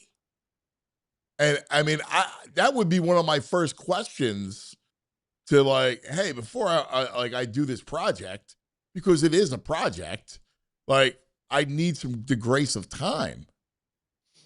What do you think? What's Jeffrey and Howie's answer to that? Yeah, it's a good question. Now I think with Mannion, there's an element of he's probably a year early to this job. Now it seems like he's done great, but I think he probably was a reflection of this is probably he probably needed one more cycle to really have a lot of options. Right. So that's part of it. But yeah, I think it's also. But he could have stayed, and it's not like Yeah. he was going to get fired. So Yeah, he takes it's the job. Like interesting though. before I took this gig, like Yeah. do I want to be the OC? Yes. Do I want to go skip a step? Yes. But if I do that, and I got 1 year, and if the year goes sideways, like I don't want to be set there like holding the bag. Yeah. Yeah. I mean, I guess it's entirely possible that they told him like, we kind of view you in your own prism here. But it's tough because it's like, I don't know who you're hiring that's going to go, keep the OC in place. I find with a lot of coaches they have so much confidence, they don't always think about that. Now, smart coaches do. Smart coaches look at the range of outcomes, but sometimes I feel like those guys do. They just they look at the talent and they go, we can figure this out. I'm not worried about that. Yeah, I agree that there's a degree of ego when it comes to that. Everybody thinks listen, I can tell you off the bat, OCs that have come here and go, oh, no, we'll get this thing fixed, right? Like, right off the bat, they say that. But here's my question. A guy like Mannion, who has spent a lot of time in the league, right? So he's well off, like he's fine in that sense. He's looking to fast track his coaching, which I get. But like his agent is telling him, hey, dude, your job, the next job you take to be offensive coordinator is very important. Yeah. It really is. It is interesting in that he would come here. It's just a nagging feeling I have, like, at the end of when the dust settles, how insane would it be? And I'm not saying it would happen this year, next year, next year, the year after, but where Mannion is, they're coming to look for him, and he's like, we're not losing him. Mannion's the head coach. Yeah, I mean that's the Dirk Cutter, right? I mean it's happened before. Especially with how much he's gotten rave reviews. Entirely plausible. I was wondering if you were going to say like Vic head coach, and he's like, yeah, you can keep Mannion in charge of the offense, something like that too. So they have levers they can pull. I mean, it depends. It's hard though because it's like if the Eagles offense is good, I think they're going to be really good. I don't think that it's Right. Yeah, I think that I don't know if like if there's really a lane for like Mannion to really impress, but Nick also to lose his job in the process. Now, No, I mean, the only maybe way. maybe it's because Mannion gets a head coaching it's offer. because the Maybe that's it. offense never came through, which would be at fault the feet of Mannion. I don't know. Mannion could say, "Hey, listen, I need more time to get this thing on their way," and they could have the whole thing. I mean, Jalen, they could go like, "You know what, and they could scrap the whole thing. I mean, who knows? Like that's the thing with Jeffrey and Howie is that they're not afraid to do anything dramatic. Yeah, I mean, we are way ahead of ourselves here, but like if they think that they've got a Sean McVay or a Kyle Shanahan, they'll keep him. Yeah, I think you've got the right read on that. Yeah, but he's got to prove it. We got to see it. something we've talked about this week, EJ, is how do they keep him if they have a really good season, the offense looks great, and someone wants to interview him for a head coach? I mean, that's what we're talking about. Like, at some point you got to ask yourself, is he the piece we can't lose? And then you have to make hard decisions from there. Now, I would say, in a more like realistic sense, like they have succession planning here. They've added a lot of pieces to this staff. Yeah, like Grizzard. Josh Grizzard, Gerard Johnson is somebody who's a little bit younger, needs a little bit more probably time to earn that type of role. But they have they've got people in place on that staff where if Mannion is a one and done because it's so good, they've got people who understand the system and who come from that scheme. So, again, it wouldn't be ideal to lose him after 1 year, but I think that they have accounted for that to some degree with how they built the staff. Yeah, I had BG on, and he was like, "Yeah, another daddy." He's like, Yeah. Jalen's had a lot of daddies. And they always leave. No, I love that quote. That was great. Oh, he was the best. All right, let me leave you with this. Let me ask you this question. So yesterday, and you'll know about it. Yesterday we did a fun exercise. Bo and Tim McManus and Franny and I were doing this century of the Eagles, the 26th greatest Eagles. Yeah. Which is going to be on your show. So we get we get the quarterback. How do you rank the quarterbacks of the century? You have Donovan, Vic, Foles, Jalen. It's really, really tough. Honestly, I think 1 through 4 is difficult for me. I'm going to put, you're not going to agree with this, but I'm going to put Jalen 1. 2 Super Bowl appearances, Super Bowl champion. I had Jalen 1. Okay. All right. I don't feel great about it. I think like you need some body of work. I had Jalen 1. I had Jalen 1. That was mine. I felt the same way. I put Jalen 1. And then from there, I'm gonna talk out of both sides of my mouth. I'm going McNabb 2. I think body of work puts him 2. And then I'm putting Foles 3, which makes me feel bad about Vic because part of when I was doing my greatest, I wanted to really account for like the what the kids would call it, like the aura, the fact that like these guys, man, some of the guys that the Eagles have had in this time were, they walked on water, they were iconic players. Yeah. And I want to make sure I account for that. I don't just want to make it about achievements or just about stats, but I do think you got to put Foles ahead of Vic, in my opinion, just because of what he means to this city and to this franchise. Yeah, it's so interesting. Like I didn't know what to do with Foles. Yeah, like I vacillated between 2 and 3. So did you have Foles too? I don't know. I kind of first I said it, then I was talking about McNabb, and then the body of work for Donovan and the accomplishments. But like, I don't know where to put Nick, but Nick was like the opposite of Donovan, right? Like, whereas, like to me, it was the easiest decision I had was Jalen 1. Yeah.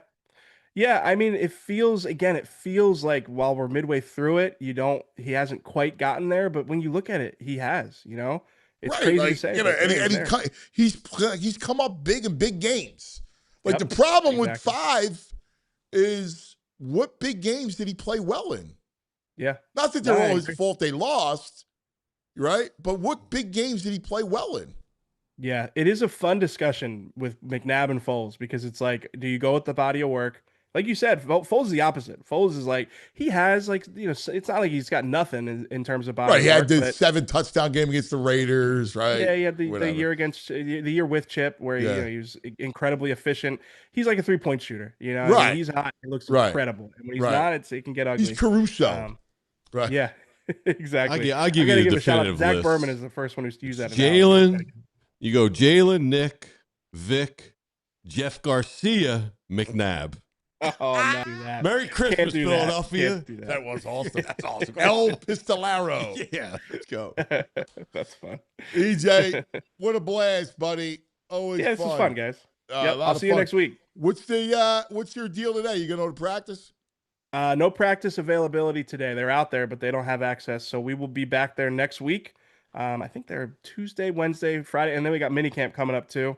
So yeah, no, lots of stuff to get through. It's gonna be fun. I like it. We'll be following along because AJ may drop at any point. Yep, Thanks, absolutely. brother. You're on top of it. Absolutely. Yep. Talk soon, guys. There he is, EJ Smith. All right. Now let's take a moment because we got TV Todd coming up. Woo! Todd. Woo. You love this movie. You wait to see how giddy he is about this movie.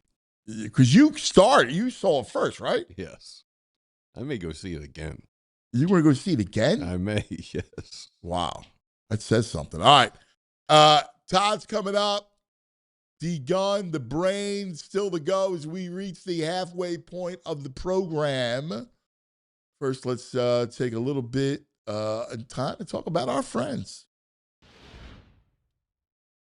Parks Casino, a great place for a weekend of fun. You're looking for a weekend of fun, Friday night out, Saturday night out, how about Parks Casino? Make the night complete and stay at the beautiful new Parks View Hotel, just steps away from Parks Casino. Here you go. Just announced, here are these headliners that will be coming to Parks. Chris D'Elia on November 7th. Comedian Michelle Wolf, December 8th. Roger Daltrey at Parks on September 28th. Comedian Tommy Chong from Cheech and Chong, September 21st. Classic Rock with America, October 31st. Horse with no name. July 24th, you got to sing it. Eugene Simmons, comedian Ben Backus, August 22nd. Magician Michael Carbonaro, September 19th. Don't forget Parks Casino to buy tickets for all the shows. Street Road exit off of 95, 1-800-GAMBLER. If you have a gambling problem, you got to be 21. Parks Casino, this is how you win. Now let's talk about Phillies sports trips and London. We invade London. How about it? You thinking about going on that road trip? Philly Sports Trips got you covered. Flights, hotels, game tickets, exclusive fan events, everything that's taken care of. Like, you got it. And I know it. I've been on multiple trips with Vince and the gang. It's the greatest, man. Darius Slay's going to be there in London, by the way. Special appearances, exclusive events you're not going to get anywhere else. Enjoy extra experiences all weekend long, too, including a boat party on the Thames. How about a double-decker bus tour? The world's greatest, one of the world's greatest cities. You can experience the culture, the fun, all through the eyes of Philly Sports Trips. They're going to lead the way. Lock in your spot today, phillysportstrips.com. That's phillysportstrips.com. Go to London. We need Kelly Green captain hats, like yacht captain hats for the boat trip on the Thames. All the Eagles fans with those yacht hats, the Kelly Green.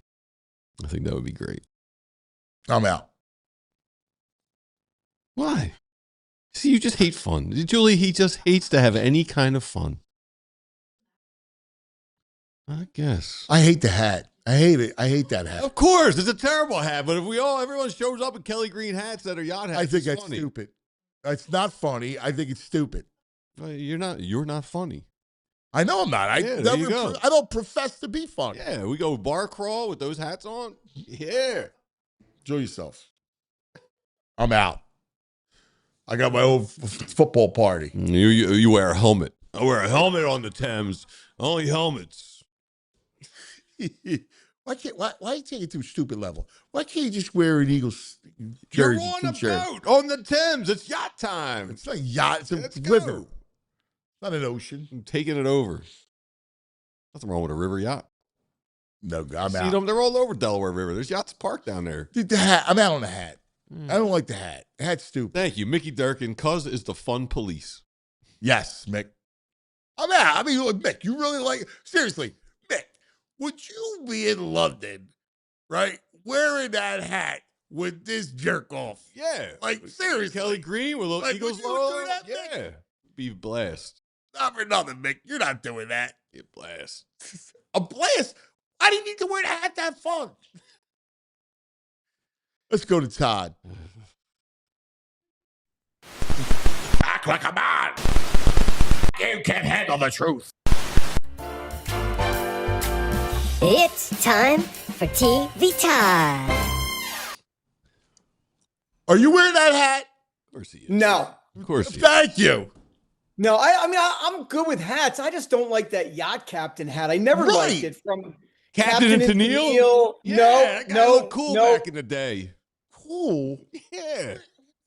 He's the captain, man. What in the world? Cool. Come on. VG, I think you need to go. You listen to Kelly America? Green- You need to go Kelly Green Buckingham Palace guard outfit, head to toe. Yeah, where am I getting that? I could get these captain hats printed That for would $2. be awesome. I would love to see that. Him standing there with the Eagle Kelly Green. And I walk up, Yeah. you know, because you're not supposed to move, and I just lay it. Boom.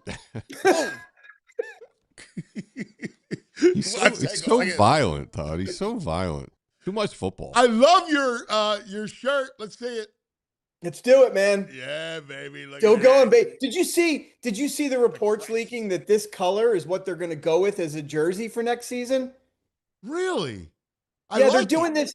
You know how like we have City Connect jerseys and stuff. Well, NHL is doing it next season where it's called City something experience or something like that. And every city has a new jersey for that. And the Flyers, it's leaked that they're going with a gray base like this. Wow. That's cool. I like it. That's good. We'll see. I like the color scheme. I'm a big orange man, but I like that. That's cool. Yeah. I like it. I was hoping they bring back like the black, like Lindros era ones, maybe. I know. The black on black. I like the black on black, but the Lindros ones were black. They had the white sleeves. The Lindros ones, black with the white sleeves. I like them. All right. Yeah, but whatever. My brother. Well, happy Friday. Happy Friday. I can't get enough of this Legends. Oh, you like it? I love it. I have to stop myself.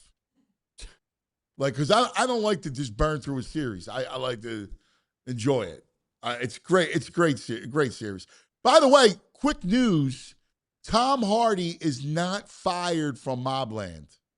I saw that there's some reports that things got a little crazy, but that he's not out for. I mean, they already shot the next season. They're talking about the season after, right? So he's not out. But you can you totally see Tom Hardy being a bit difficult?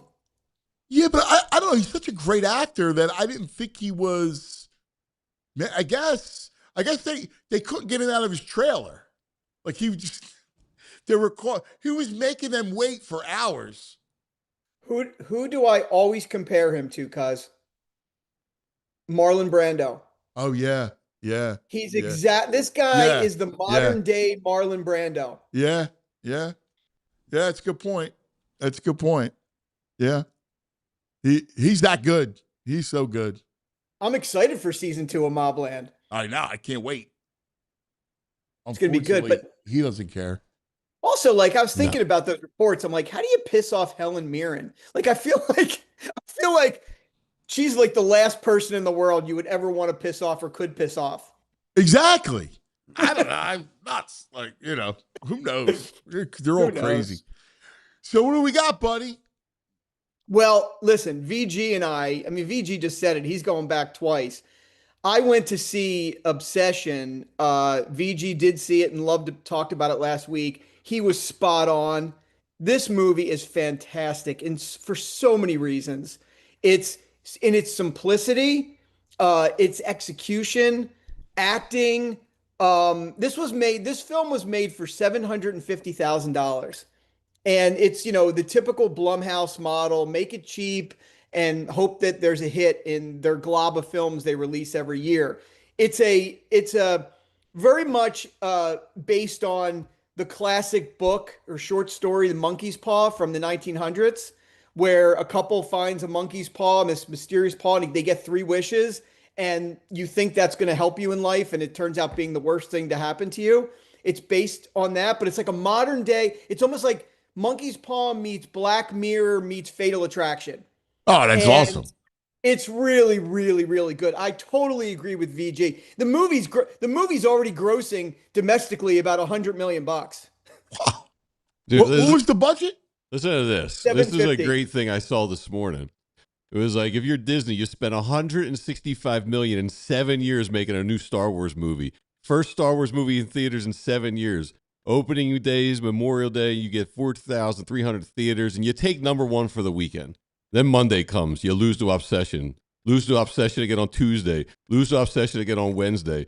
Obsession is a horror movie made for under $1 million. It went up 39% the second weekend. A movie that cost less than your craft services budget just retook you in number 1.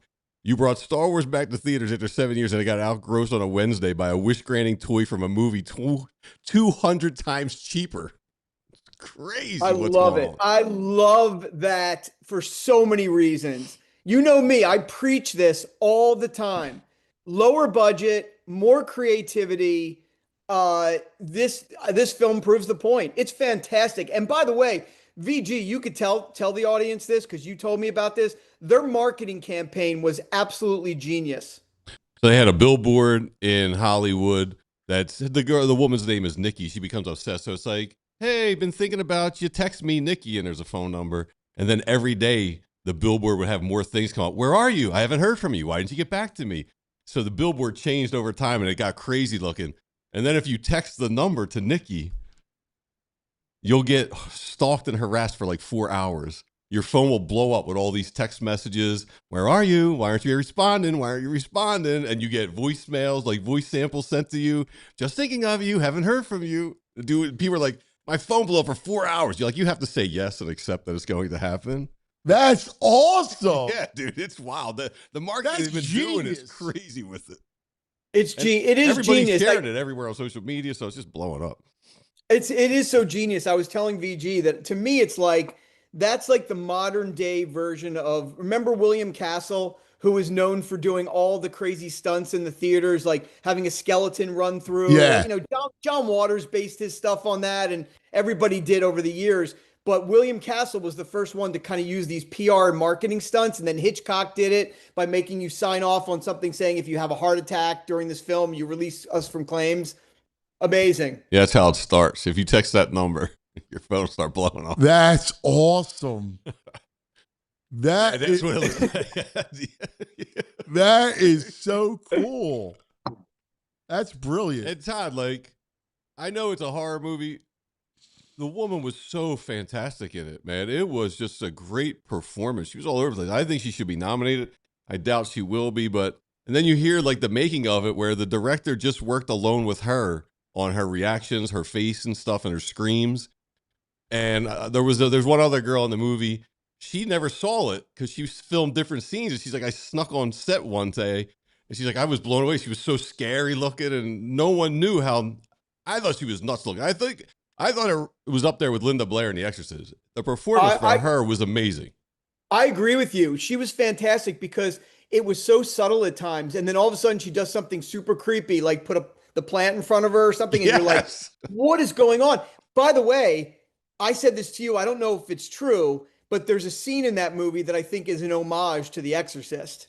And I won't ruin it for your fans, but I do think that there's a callback to The Exorcist. To me, one of the creepiest scenes in The Exorcist that people rarely talk about. I think the filmmakers did exactly this.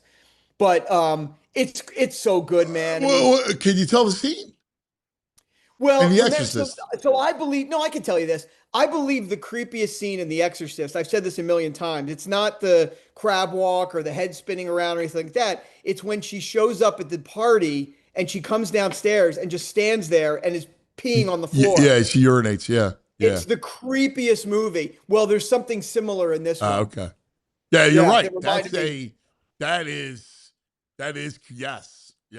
But 750 grand, and they're leaking a lot of, like VG said, a lot of behind the scenes to show you how they make the movie. And it's really about creativity, great directing, great acting, simplistic script, simplistic film, just perfectly executed. I think it's fantastic. Yeah, and the director's like 25 or 26. Unbelievable. All right, so let's talk about that for a second because it leads us into something else for this week. So, these kinds of films are having a moment, right? And the youth, injecting some young talent into the filmmaking space is happening right now. There's a movie that is releasing today that's getting a ton of buzz. I think it's going to be, maybe be one of the biggest films over the next few weeks. It's called Back Rooms. And what it is there was a web series by this young kid who did a 22-part YouTube web series about this, like these mythological doors that show up in a business, and then you go into different, universes. It's based on like a creepypasta mythology or something like that. So he did this series, 19 years old, right?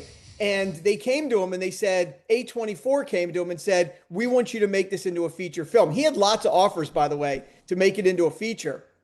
So he does a deal with A24, and they bring in Mark Duplass, who is in it. But Mark Duplass, to me, is the greatest independent filmmaker today. Him and his brother are fantastic filmmakers. They have such an eye. They're great writers, great producers, great actors. And they bring him on and they say, listen, while you're on set here, this kid's 19 years old, you got to babysit him a little bit. And Mark Duplass comes back and he says, this kid had such a detailed understanding of this backdoor mythology that he was so prepared and so great at directing, I didn't have to do anything. And people are raving about this film. And it was made... I think this was about $10 million film. I think it's projected in the opening weekend this weekend to make 5-6 times that. So the premise of the Back Rooms? What happens in the back rooms? Well, the premise of it is it's They're like portals. Yeah, they're portals. There's like a furniture store owner, and they discover these different dimensions that are like seemingly endless spaces that you enter through the basement of the store, and there's a whole mythology about it. And yeah, man, it's already getting tons of buzz, and the kid's 19 years old. Wow, God bless him. That's real. That's incredible. It's a great premise of the Back Room. Mm-hmm. The Back Room, just the name Back Room, elicits interest. And the trailers, they said they put together a good trailer for it. Yeah.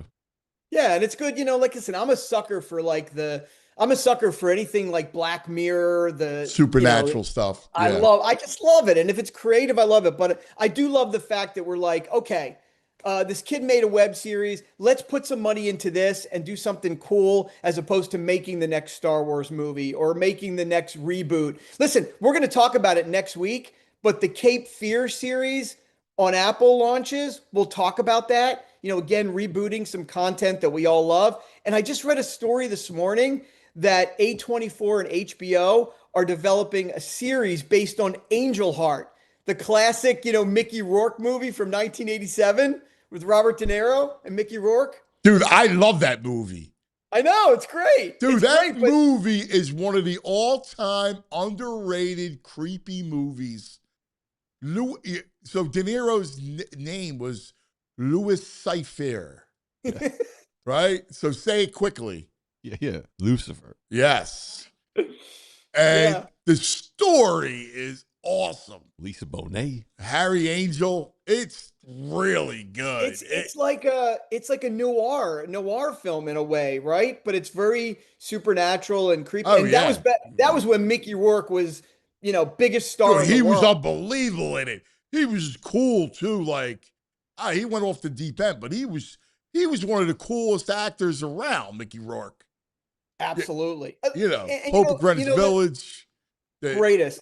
He did that movie, which I thought was really good too, which was underrated, where it's what was it called? It was like about Chinatown, New York. Oh, I know the film you're talking about. Dark, black. It'll come to me. I remember that film. I do remember it. But I can't remember the title off. It was good. It was good. He was great in it. Yeah, I don't think it did well, but I think it was like in that time period of like 9.5 weeks and Pope of Greenwich Village and Angel Heart. And he was having quite a run. Yeah.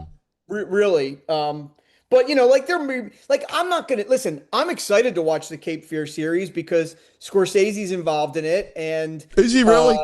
Yeah. And I love the property. Like I love the original Cape Fear. I certainly love the remake. The remake was one of the greatest films of all time. But I'm excited for it. Underrated actor. I mean, it's so impossible to go up against De Niro as Max Cady, right? Yeah. Like Max Cady was like, counselor, might you be there, counselor? Come out, 14 years. Wherever y'all. He's laughing. 14 years, counselor. 14. Yes. But my God, Nick Nolte was great. Like his role as a straight guy being tortured was awesome. Like he was great at it. He was great. Jessica Lange. Juliette Lewis was incredible in it. Ileana Douglas. But remember the original, Robert Mitchum starred in that role. And the original one. I mean, these are some great, it's a great role. Absolutely great role. Like in the new one, Javier Bardem is the guy. Oh, really? Okay. Yeah, he's great. So I'm really excited. And Amy Adams is in it. I'm excited for it actually. So I just hope it's done. I hope it's done well. Yeah, that's interesting. Sounds good. It does sound good. Hey, do me a favor. Sit tight 1 minute. We got to take a quick TO. We'll come right back. All right. Mm-hmm. Let's. We got to take care of our friends a little bit and come back. And go ahead. All right. Let me tell you what I like. Wait. Let me tell you what I like, and it's something that actually rewards the way you already spend your money. That's exactly what you get with the Everyday Elite Visa credit card from TrueMark Credit Union. We're talking up to 4% cash back on eligible everyday purchases, including gas. And for a limited time, new card holders also get a 0% introductory APR on purchases for the first 12 months, then 17.99% APR after that. And what's that mean? More cash back, less catch. Apply today at TrueMark.com or stop by any of the TrueMark Credit Union's 24 branch locations. Rates based on creditworthiness, 4% cash back on eligible purchases. Bonus categories are capped annually. Restrictions do apply. And visit TrueMark.com for details. They are insured by the NCUA. Once again, visit TrueMark.com for all the details. Wawa's got tacos. Oh, Wawa expanding its freshly prepared food lineup with new seasoned beef tacos available for a limited time. Built to deliver bold, craveable flavor in every bite. We're talking warm, soft tortillas filled with Wawa's savory, juicy, boldly seasoned beef, plus fresh toppings that you can customize your way. You got options too, from seasoned beef, chicken, steak, black beans, shredded cheddar cheese. Pick up 2 spreads like salsa roja, garlic garlic aioli, barbecue, ranch, buffalo, chipotle, and you top it off with shredded lettuce, salsa, fire-roasted corn, onions, or pickled jalapenos, all packed in a 6-inch soft flour tortilla, making it perfect handheld or on-the-go option. Seasoned beef tacos doesn't stop, all right? It's available across the full lineup, including burritos, bowls, and quesadillas, so you can mix and match and build the meal that fits your appetite. But don't wait. The lineup is only here for a limited time while supplies last. Next time you're at Wawa, grab a taco and find your new go-to order. All right, welcome back with our man, Todd. By the way, real quick, one hockey note. Claude Lemieux, dude. Man. R.I.P. Yeah, I hate reading the reports of how he died too. It's heartbreaking. Horrible. I mean, that guy was a villain as a hockey player. Right. No doubt. But that's really sad. I mean, after just carrying the torch in for game 3, like that's puzzling, man. Puzzling. Yeah. Tragic. Tough. Really, really tough. Tough. All right, what are you recommending this weekend? Now we got Phillies Dodgers. So we got, get some ball to watch, but in between, plenty of time to catch up on some TV and film. What are we doing? Well, first of all, you better be watching my show. I hope everyone out there is watching mine. That's it, baby. I saw it. Did you finish Solid. it, BG? I saw it, and then we got FIC 626. Give Todd a shout out for his doc on HBO. So good. Halfway through it. Wild ride. Yeah, Awesome. Yeah, I like the fact that. How scary did it get? Behind the scenes? Yeah. It got pretty scary, actually. Like, they're saying how, Yeah. So we tried, like in episode 3, I was out there with them and I actually shot a lot of it, but we were staying in a local hotel out there and we were very concerned. We had to have it swept by some FBI guys because we were concerned that because they were onto us by that point, that we were onto them. And they were, we were concerned they were bugging our hotel rooms. So we had to actually have our room kind of cleared before. I was a little nervous about being in there. I didn't know what to expect, but it was so cool. It was very much being like in the midst of a cat and mouse game. Right. Wow. That's amazing when storytelling blurs with when you become part of the story is basically what it is. It was never intended that we did become part of the story. It was all, we were truly trying to figure out who this guy was. That was the intention. And it started to unravel, as it does for the audience when you watch the show, that what he has portrayed to the world, including Dr. Phil and others, is absolutely not true. It's just amazing that we figured that out before anybody. So it's a really fun show. And people, it's interesting because people seem to be really liking it. And we're getting a lot of emails and information from people, not only about Benjamin, but similar stories with their family members. Like this person emails us and goes, "Oh, someone here's missing. Would you help us find them?"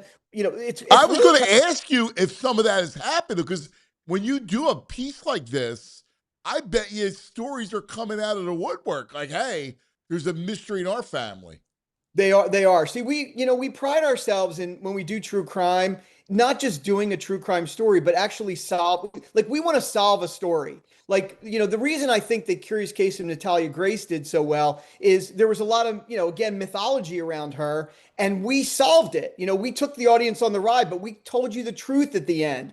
I think that's the same thing with this Benjamin Kyle documentary. You get to the end, and I think the audience walks away and they go, "Oh, we get it. We know who this guy is now." Yeah. Good. Yeah, good job, brother. Mm-hmm. It was great. Excellent, man. Lots of twists and turns. That's awesome. That's great. Yeah, people are it's doing good on HBO Max. I think it's number 4 today, and the reason I really like that, I mean, it's great to crack the top 10, but if you look at that top 10, like I didn't think we'd be in there because you're up against some of the biggest scripted powerhouse series right now that are in their finales. Euphoria, Hacks, Half Man, all of them premiered finales. So it's like I'm just thankful and thrilled that we're even getting some eyeballs. That's awesome. God bless you. That's fantastic. Thank you. Fantastic. So here's what we got this weekend, some new stuff. First of all, talking about gimmicky and William Castle, this is kind of interesting. There's a series on Prime. I'm not a superhero guy. You know that. I love the show The Boys because it's an anti-superhero show, really. And there's this series that just dropped with Nicolas Cage called Spider Noir, where he plays this, I guess this is a character from the comic books. It's a 1930s detective who's kind of like a Spider-Man, and he's the only, superhero in town, but it's a 1930s noir. So what's interesting about this, though, is I read an article where you can watch the series on Amazon Prime either in black and white or you can watch it in color. So That's cool. You could do it like a real noir film. Yeah, that's cool. I like that. You know what I mean? So I think that's kind of interesting. You like that? Yeah, I'm in on that. Yeah, me too. I like that. That's cool. And I don't know. I'm going to give it a watch because, again, I like these pieces that are a little bit offbeat of this typical superhero. I'm kind of tired of the whole superhero cookie cutter kind of story. And I think this may be a little different. And I'm a huge Nick Cage fan. So I'm going to definitely check that out. It's on Amazon Prime, just started. Philly centric. People are very excited about Deli Boys season 2, which is out starting today on Hulu. And Deli Boys, if you may remember, is a big Philly story. There's Drexel's referenced in it, all kinds of stuff. And it's the story of these Pakistani brothers who their father dies. He runs convenience stores in Philadelphia, and they found out he was involved in crime. So this season is back. One of my criticisms of season 1, to the extent it's a criticism, because I did like the show, was that it was too long. I think it went maybe 10 episodes, and I thought it maybe should be 3 episodes or so less. The order that they did for season 2 is 6 episodes, which I think is perfect. I think that's what you want to do. And nice tight 6-episode series. And they're bringing on a lot of extra names in this one that are fun, like Fred Armisen stars in it. So I think it's going to be good this season, but it's very Philly centric, a lot of Philly sports references, all kinds of stuff like that. So that's a big one for this weekend. Then we have, for people who like the series on Netflix, which is based on the 1980s film with Alan Alda, The Four Seasons. The Four Seasons season 2 is now available on Netflix, and that's a big cast. Tina Fey, Steve Carell, I don't know if he's in it, Coleman Domingo, but it's a big series, and that premieres this weekend as well. So, lots for everybody, really. All right, I like it. Yeah, I'm out on that 4 Seasons. That was a snooze fest. You know what I think is a problem? I say this with my buddy Oliver all the time. When college campuses are portrayed in these television shows, whether it be this or Rooster, or they just seem so fake. They're not even like real colleges they're not like these pretty picturesque. Everybody's perfect. Everything's perfect. Everything seems so fake to me that I have a hard time with that. That's where it takes place? 4 Seasons on a university? Well, the Four Seasons is like it's college friends that are reuniting every year for thing. And there are college scenes because of their kids and whatnot. But I don't know. Listen, people do like the series. I don't know. I heard that it's very much up in the air whether they'll do a season 3, but I know people like it and watch it. I expect it to do well. Yeah, it's funny, like the fake slow burn. I'm not a slow burn. I'm out. I'm out. The minute I don't know. You're right about the college campus thing. Like, it's not reality. Yeah. Well, listen, they always make it like, it feels like Harvard 1984. I don't know. There's this theme of shows now that do this, and I don't necessarily love it. Like, I know people love this show, but I'm not a fan after season 1 of that show Shrinking on Apple. And the reason I'm not that I don't think it's a good show. I liked it. I watched the first season. Yeah. I thought Harrison Ford was awesome. He was great in it, but it's very picture perfect town. Like, I don't know any town in California that's like that. No. That's It's all a little too clean and perfect. And I like edgy. I like, grit. I like that kind of like, like I want to talk about this film next week, the new Gus Van Sant movie that's out now. I want to talk about this next week and get into it because it's gritty 1970s. Like I love Gus Van Sant. I like that. Drugstore Cowboys, one of my favorite movies of all time. Like let's talk about it next week, but I like that kind of. What's it called? What's the movie? It's called Dead Man's Wire. All right. Dead Sounds Man's like Wire. I would like it. We'll talk about it. I figure we want to spend a little more time talking about Gus and that movie next week. Okay. Sounds good, my brother. Great stuff as always. Ta ta ta ta ta. Later, guys. TV Todd. The Many Lives of Benjamin Kyle. Where are we going back in the day? Oh, it's a little something special for you. Oh, yeah? Yeah. I like it. Make you happy. A little happy on a Friday? Yeah. Love it. We're going back, back, back, back. We're going back, back, back, back. We're going back, back, back, back. Back in the day with True Mark. Oh, yeah. Now, when we watch this, 90% of it is illegal these days. But here's the intro to CBS, NFL on CBS 1977. Oh, I can't wait for this. Like almost every play they show. It's illegal? Yes. All right. Brown 45! Brown 45! Hot, hot, hot, hot, hot, hot!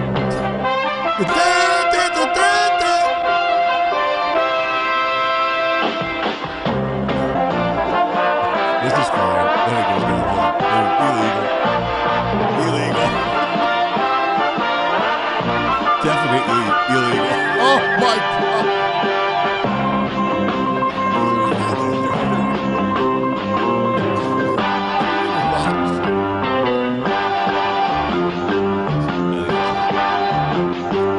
I'm enjoying this whole thing. Dude, it gets stepped on his back. What? That's awesome. What? Hey, we're having some fun. Love Philly. D-Gun and the Brain coming up. So we love Philly. Spinning wheel. Wheels going round and round and round. Oh, boy.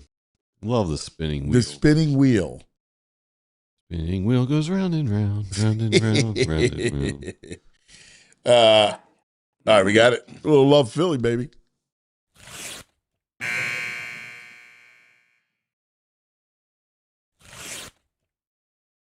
Philadelphia doesn't pretend. Philadelphia is. It's not just the title Love Philly. It's a feeling. It's a heartbeat. A city that never asked for permission to be itself. That's us, right? That's our personality. Philadelphia doesn't pretend. Philadelphia is. And now in 2026, the world comes back to Philadelphia. Not just to remember, but to celebrate. The show isn't just about what's happening. It's about who we are while it's happening. Because Philadelphia isn't a backdrop. It's a character. It's the voice that tells it like it is. The guy at the end of the bar who doesn't sugarcoat a thing. It's the family that's been on the same block for generations. It's the artist, the athlete, the builder, the believer. It's the lifer, the dreamers, the grinders. It's all of us. And that's what Love Philly's about. We're going to sit with people that make this place go. The ones who built it, the ones carrying it, the ones pushing it forward. The legends who left their mark. Not just the championships, not just the headlines, but the moments in between. The way the city shows up for itself, the way it refuses to be anything other than real. And through it all, we're going to remind ourselves and show the world what Philadelphia is. It's not just a stereotype. It's not a punchline. It's a foundation. It's a force. It's a city that gave birth to a nation and never stopped building. So as the country turns 250 and the spotlight finds Philadelphia again, this is our moment to tell the story the right way. Not polished, not filtered, real, authentic, proud. Because this city just doesn't rise to the occasion. It defines it. This is Love Philly.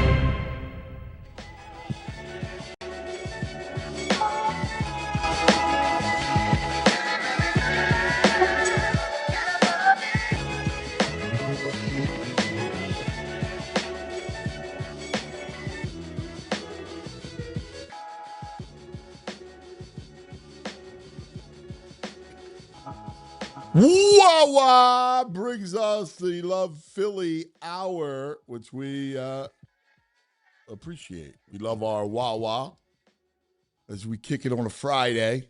We got big plans. Porch Fest, right? Big plans this weekend. Porch Fest is tomorrow. I'm going to go to bed early tonight, so I'm rested for it. Try and get out there at 1 o'clock to see some doom metal on a porch. It's a great idea, man. Who thought of it? Who started in the Northeast, like maybe in Rhode Island. Oh, really? A small town with a bunch of Victorian houses with big porches. Yeah. So I think there's probably about 60 to 70 porches, over 100 bands playing. Every porch turns into a stage.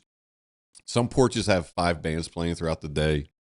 And a lot of the streets are closed. People just wandering around, listening to music, having some cocktails. It's a perfect weekend for it, too. 70 degrees. Yeah, it's perfect. Ideal. Oh, my God. Like, you want to talk about a great time? Yeah, so everything. They got country music, hip-hop, doom metal. Like, there's a Slovakian woman choir I'm going to go check out. All kinds of music. Slovakian women's choir. Yeah, dude.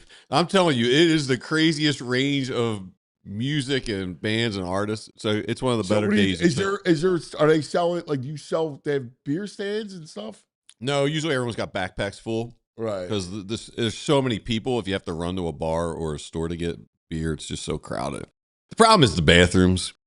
You're out there 4 or 5 hours. There's no porta potty, so you got there's no porta potty. You got to pop into a a pizza shop or something. Anything about it? No, there's not really. What's the blocks? So it goes from like 45th Street, and it's like near Baltimore Ave, Cedar, Hazel, down to like 52nd Street.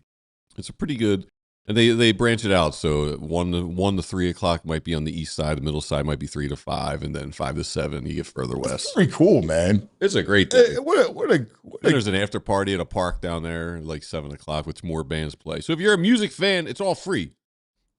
Yeah, they have a website that describes all the bands. Like that is fantastic. Like, the one thing about spring in Philadelphia, there's every weekend there's something cool that's happening. Yes. And this summer, obviously, because of USA 250, it just means something. Yeah, and we should give a shout at 12th and Camac Street. Yeah. They renamed it Pierre Robert Way. Yeah. So that's cool. They put up a sign and stuff. Yeah. Right where he would hang out a bit. He was cool. He was Pierre. Now imagine, like, Pierre and I we used to do like a bit a lot because I would go on his show. Okay. Because, we both work for the same company. Yeah. You guys have a lot in common. Right. Like nothing. Grateful Dead, Little Feet. Right. It was, band. He would go, all right, cuz. Sports. Yay, sports. Tell me about the Eagles or something. And it was funny. I love. He was a great dude. It was fun. Like, just because we would, he would mess with me. Yeah. And be like, sports. Because he was care less about sports. I only one time when the Democratic National Convention was telling me and my buddy's a photographer, we went late night bar hopping to hotel bars because he wanted to get pictures of people. And we ran into Pierre at the Marriott at like, I don't know, 2:15 a.m. because bars were open later, and he was great. He had some beers with us, me, him, and my buddy Colin just hung out. He was he's a great, cool guy, man. They're cool. I love those MMR guys. I do. Preston and Steve, they're all really nice, fantastic. We had a lot of fun. I did I used to do daily. a lot of hits with those guys during football and everything. My metal people, Brett Porsche and Radio Sarah. Yeah. And my main man. What? Jackie Bam Bam? Yes. That's my boy. I helped when I was like 19 at LaSalle and stuff. I was helping book Jackie Bam Bam's band, Scarlet Fever, with national I acts love around the Jackie. East Coast. Jackie's great. He lives the life. Man. He is just classic. Great dude, man. Hey, pumped up to talk to our friend D Gunn. Gunner is coming up. Listen. D Gunn knows Eagles inside and out, man. He knows birds. He's an insider. Inside and out.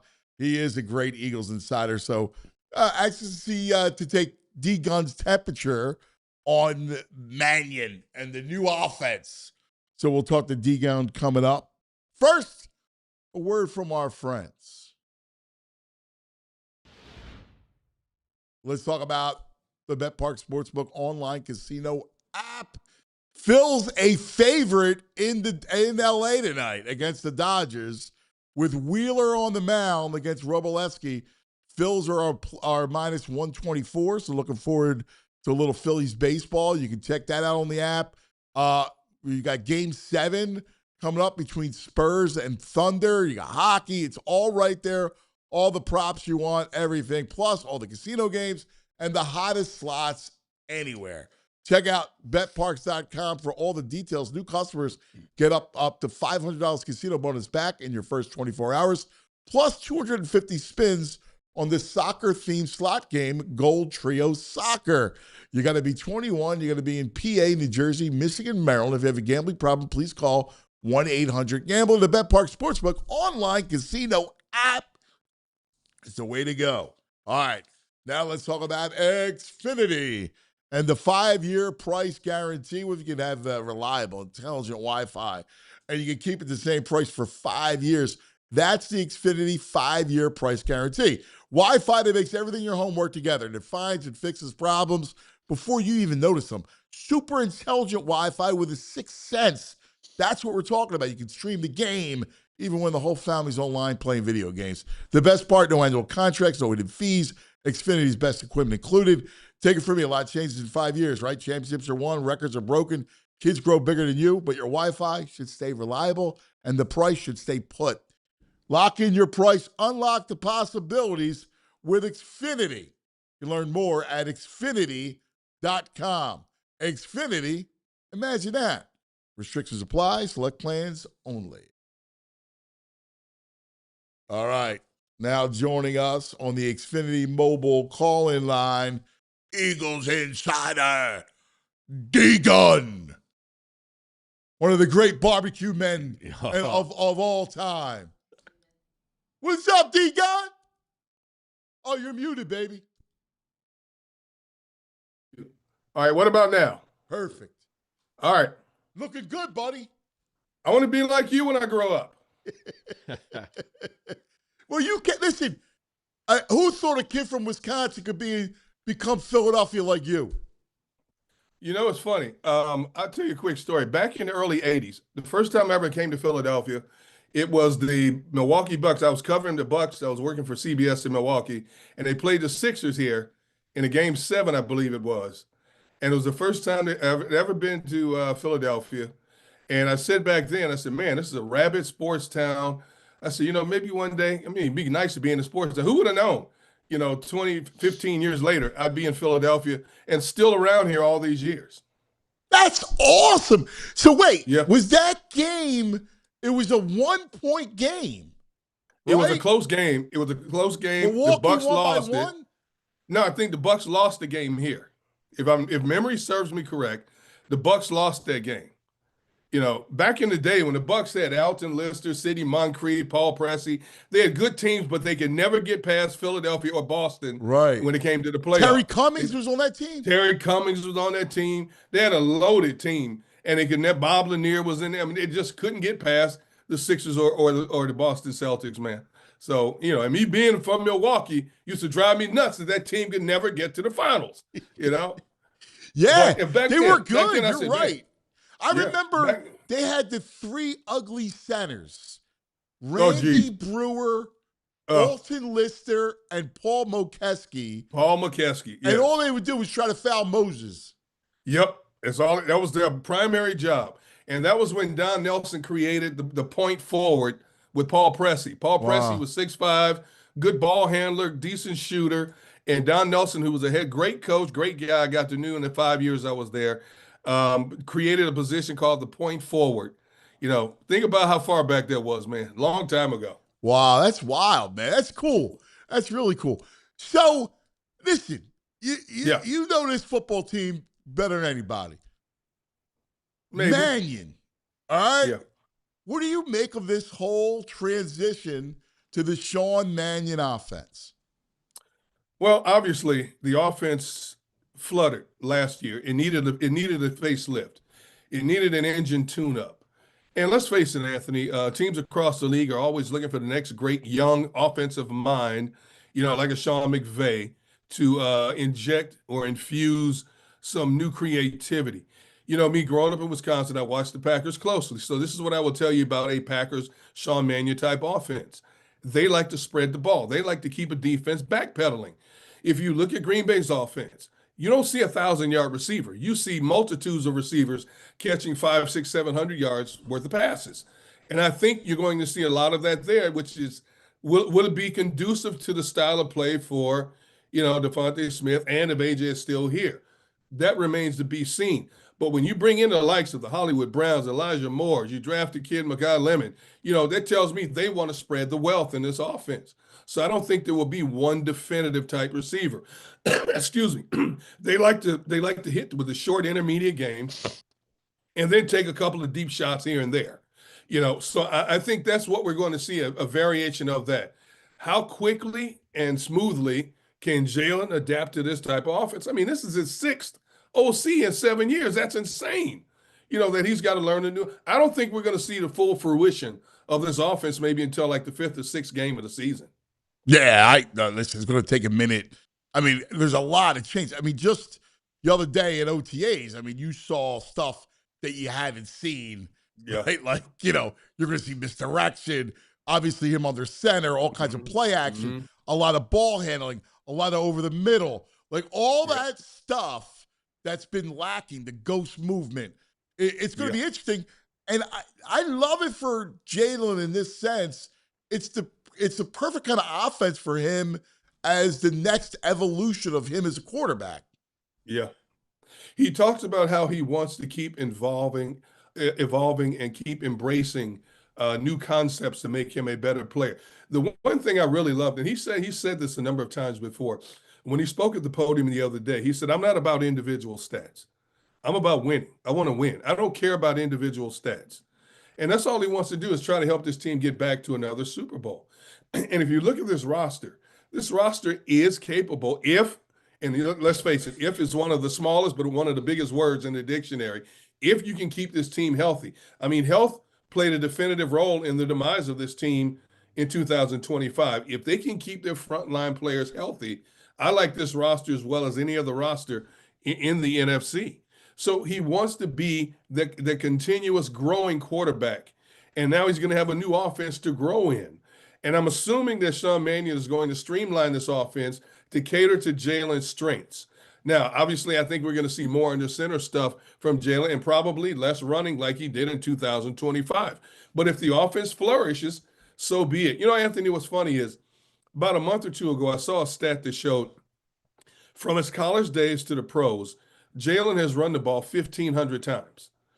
1,500 times. That's a lot of wear and tear on the body. Yes.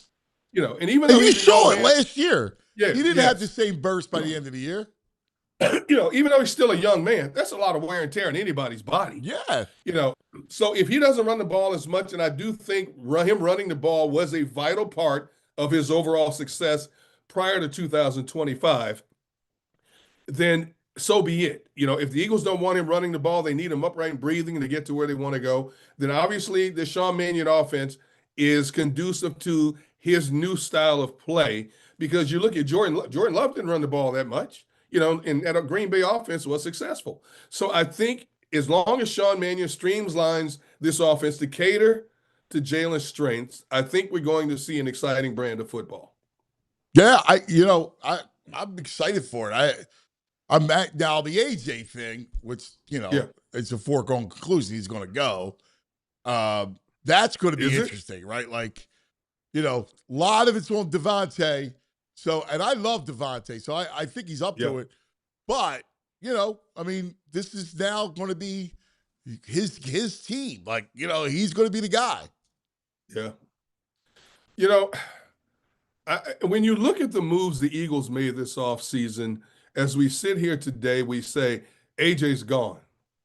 I'm still not sure it's 100% that he's gone. Really? I'm in the 90. There's no guarantee that all these guys that they brought in are going to make this team, like the Hollywood Browns and these guys are going to make this team. Okay. Now I'm in the 95 plus percentile that AJ is going to be moved at some point. But there's a small part of me that thinks his organization is thinking, okay, let's see how he adapts. I think this offense will be better with him in it, obviously, when you look at the caliber of receiver he is when he's healthy. But AJ wants the ball. This is an offense where a guy doesn't dominantly get the ball. So can AJ adapt and not send out cryptic messages? Can he be the consummate team player? That remains to be seen. Now, we all believe, and I'm with you, I believe the Eagles are leaning towards moving him. But I'm just saying there's a small percentage of me that says, don't be surprised if he shows up for training camp and the Eagles do a wait-and-see approach. Because let's face it, after June 1st up until the trade deadline, they could trade him at any point. There's no hurry to trade him, like soon as June 1st gets here. The Eagles are in the driver's seat. They can sit back and wait and see. And let's say some team loses a primary receiver injury in training camp or early on in the season and get desperate because they need a number one receiver. Boom. Now the Eagles control the dynamic in terms of what are you willing to give us for that receiver. So this is fascinating to me. So you don't think that come next week he's gone? You think that Howie will wait and try to play the market game? Because I just keep hearing that he's going to New England. That's that for like a 28 first round pick. But it's interesting because you're thinking that maybe Howie holds on to him and tries to leverage the whole thing. And let me emphasize, there's a small percentage of me that believe that could happen. Yeah. The bigger percentage of me, I'm with you in terms of I think they're going to move him. Yeah. Okay. But I said, don't be surprised if they just sit back and play the waiting game and see if somebody else gets desperate enough. And that could elevate what they could get back in return for an AJ. Interesting. That would be an interesting game of chicken, right? Like if you hold on, you're holding on to him. I'll put it this way. I don't think he's looking to come back. I don't think in his mind, he's looking to come back. I don't disagree with you one bit. Yeah. But let's face it. We put stories out there, and a lot of times, you and I have contacts within the organization. And when we put something out there, we're confident that what we've been given is truth. But we also know that the dynamics change along the way between what we get and when things actually happen. Yeah. So I'm not saying I don't believe he's going to be moved, because if I'm making a move, I need to move on from him and go in a different direction with the new offensive coordinator. But as a physical talent, I believe this offense would be better with him in it more so than out of it. Yeah. No, I mean, listen, AJ's a great player, right? Like undeniably great player. I think, and you know him, I think like he won. He got a Super Bowl. I think he won. He's got Hall of Fame. He wants to be in Canton. He wants to wear a gold jacket. He sees it all, and he's like, I need a quarterback that's going to feed me the whole time. Yeah. He wants the ball in his hands. And let's face it, if he doesn't get the ball in his hands, we've seen where, he's not the same player. He's not the same focused player in a lot of ways. And I'm sure the Eagles have taken all this stuff into account as they sit behind closed doors and make definitive decisions in terms of which way they want to go going into 2026. I'm sure there's a percentage of them that's concerned he could be a distraction to the overall makeup of the product. And if that's the case, it's in the best interest for them to move on from him. But as we know, Howie likes to get market value, premier market value for a premier market talent. Now, AJ is approaching 30, has the knee issues. How much longer can those knees hold up? You got to move. Maybe you got to move them now. Maybe the Eagles are desperate enough to move them now. Maybe they have a deal already in place with New England or somebody else. We heard reports that the Rams were in the game for a while, and then the Rams backed out. So who knows? Yeah, no, it's fascinating. The part of this team that I just absolutely love is this defense. Adding Riq Woolen to the secondary. That's got Q and Coop, and I'm a Jonathan Grenard fan. He fits this scheme. Yes. He fits Vic's scheme better than he fit Flores' scheme, dropping back into coverage. I love this defense. Yeah, I can't wait to see how this defense flourishes. They still got the two guys in the middle, Jordan Davis and Jalen Carter. You got your starting linebacking core. If you look at it the way it's set up now with Zach Bond, Greener and Jahad Gamble if he starts. You got guys that are 6'3", big guys who are ranging from 235 to 260. So they're bigger, they're fluid. They can come up and stuff the holes. They can all drop back into coverage. So you got a lot of versatility there. I love the back end of this defense. There's talk also about Cooper DeJean also seeing some reps at safety as well. Yeah, I think in base you'll see Cooper at safety and base. Yeah, don't mess with him as a nickel. I think he's a great nickel. Yeah, especially with all these teams now, these little scat backs running across the middle. Don't mess with him there. But I love Makuba. I love the fact that I don't think Marcus Epps gets enough props for what he's capable of doing on the back end of that defense. He's a sure tackler. He's a smart, rangy player. I think they're set, in a lot of ways on the back end. But I love Riq Woolen. Here you got a tall corner at 6'4", who can cover. He can run with most receivers in the National Football League. If there's one knock on him, is that he's that riverboat gambler. He'll try to gamble sometimes, it'll cost him. But the bottom line is he can flat out ball, and he can get physical. He can punch at the line of scrimmage. I love him complimenting Quinyon Mitchell on the other side. Yeah, dude. It was funny. We were having this conversation yesterday in the office for a later show, and we're talking about the greatest of the century, the last 26 years of Eagles football. And we started talking about the secondary and the corners and the most amazing. When you think about the position of corner in this franchise, from Troy and Bobby to Lito and Sheldon to Asante to D. Slay, right? But I just can't gush enough about Quinyon and Cooper. I think that they belong in that all 20 in that I love those two. I just think they're such impact players. It's funny you should say that because I never looked at it, and in some ways I would say let's give them another year or two. But I think right now, based on their talent levels, you're right. They belong in that discussion. I came here in 1997 when it was Bobby and Troy, and like you just mentioned, all the great players through the evolution of this organization since the late 90s that have come through here playing a cornerback position and a secondary position. I think those two guys, let's face it, they hit the ground running. Yeah. Quinyon hit the ground running as a shutdown corner, and then Cooper DeJean, elevates himself to one of the best nickels in the game as a rookie. When he comes into the when he gets healthy and starts to play, that was the ascent of that defense when he got in and started playing regularly. Yes. It was amazing. I'm looking forward to seeing how Vic Fangio uses all these chess pieces in his defense.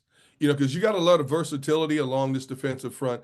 I do still think they're a little lean at the edge rushing position. And that's a wait and see position. And I believe, let's face it, we know Howie. I don't think he's done formulating his roster in any way, shape, or form. I think there's going to be somebody else added to this roster somewhere along the line that may help enhance or give depth to that edge rushing position before it's all said and done. But on paper, I like the nucleus of what we see. I think Howie, once again, did a great job of bringing in the necessary parts to fill gaps from those who departed, and had a great draft also to build with youth to pave the way for those who might depart in free agency in the years to come. Yeah. Dude, I'm with you, brother. Yeah. I'm pumped up. Let's go, VG. You're always pumped up, dude. He wants football 300 every day of the year. He wants football. He wants his eight days a week, every holiday. Sounds like me. I wish they played football 5-6 days a week like baseball and basketball, man. Amen, D-God. Of course, you'd have no bodies left by the midway point of the season, but, But, it is, I love talking about it. I do. I love talking about it. Gunner, he lives over in the burbs now. He's got no grill. He's never had a grill. Oh, he's got rich people syndrome. Oh. What do you mean he has no grill? I've never. Listen, you never grilled a burger. You're a true grill master. Wait. You've never grilled anything? Are you serious? See, I don't just have a grill I'm not bragging. I say mean that. nothing. And listen, I cook. I make pasta, pizza, all. I'll cook anything. I get it, but sometimes you got to get out of the kitchen, man. Get No, outside and smell you're the fresh right. air. You're right. I don't know what to get.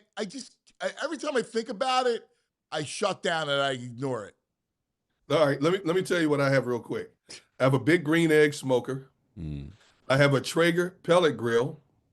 I have the Blackstone, the big 36-inch Blackstone grill. Those Blackstones are nice. Man, Well, you those do things like are a cheesesteak beautiful, on that? man. Hey, look, you can do hibachi on there. You can do breakfast on. You can do everything on that thing, man. Cheesesteaks. I have a charbroiled infrared gas grill, and I have the Black Weber kettle grill as well. Wait, how many grills you got? 5. You have 5 grills. So what? Your backyard is like they're all station to station? Well, I have the green egg and the Traeger on my patio deck, and on the ground below, and the Black Weber kettle grills on the deck, and then on the ground below is my gas grill and my Blackstone grill. We got to do a video where he takes you grill shopping, get you a basic starter grill. What do you do? Like, what's your, of the 5 grills? Yeah. What do you do on each of them? With the green egg, I smoke meats. I smoke ribs, turkeys, stuff like that. With the Weber grill, the cheapest grill I have is the Weber grill, but I love the charcoal flavor. So the Weber grill is what I use when I'm doing steaks, hamburgers, stuff like that. The gas grill, I use like a quick fix in terms of, hey, let's get something to eat quick, turn on the gas grill, grill it, boom, take it to the house. The pellet grill is also a slow smoker type grill. You smoke meats in it. I'll roast vegetables in it, like peppers and stuff, to add to different things that we use. And the Blackstone kind of gets neglected. I very seldom get to use the Blackstone because I'm using these other grills when I'm out there. I'll probably die a young man of smoke inhalation from all these doggone grills I got out there. I'm telling you, man. That's incredible. You got 5 grills. Oh, yeah. It's elaborate. What's your best item that you make? Oh, they have to be my ribs and my wings. They have to be my ribs and my wings, yeah. Now, I'll stack my ribs up. Beef rib? I have not done beef ribs yet. No. The one thing I want to do, I've done it one time, and I refuse to do it anymore because of the lengthy process, is I want to do another brisket. But brisket is such a big, dense piece of meat, and it takes like 15 hours to do it right. Wow. Man, I don't have 15 hours. You're out there messing with a piece of meat, man, So I can't do it. You got to try. I'd be because with your skills, I'd be interested in a beef rib. I was in Dallas in Texas, and I had this beef. I had these. The greatest thing I ever had, was this of the rib quality, was the beef rib, it was like it was the bone. It was like this incredible beef. I loved it. It was incredible. Yeah. I like the pork, but the beef, man, was strong. There's no question. And in Texas and Kansas City, when they do beef ribs, they're so tender. I don't know what they do. They're so tender, fall off the bone.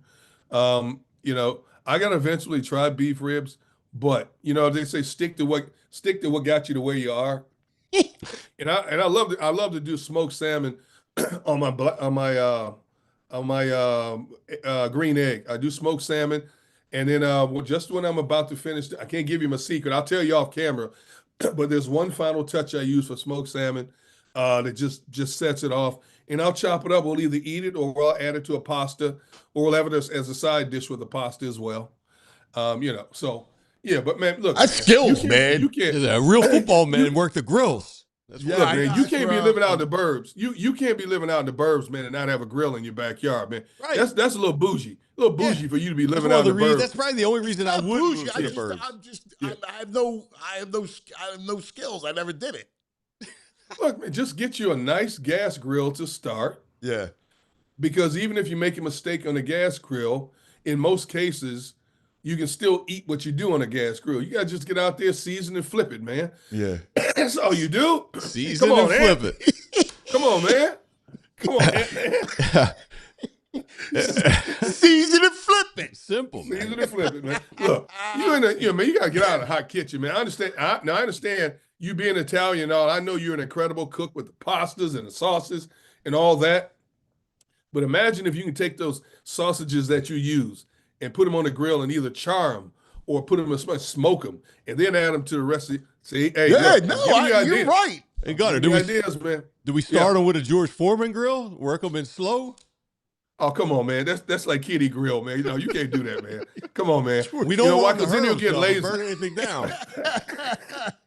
Knowing him, I can see it now. Anthony Gargano was taken into emergency room with singed eyebrows because he didn't pay attention when he was doing on the grill in his backyard.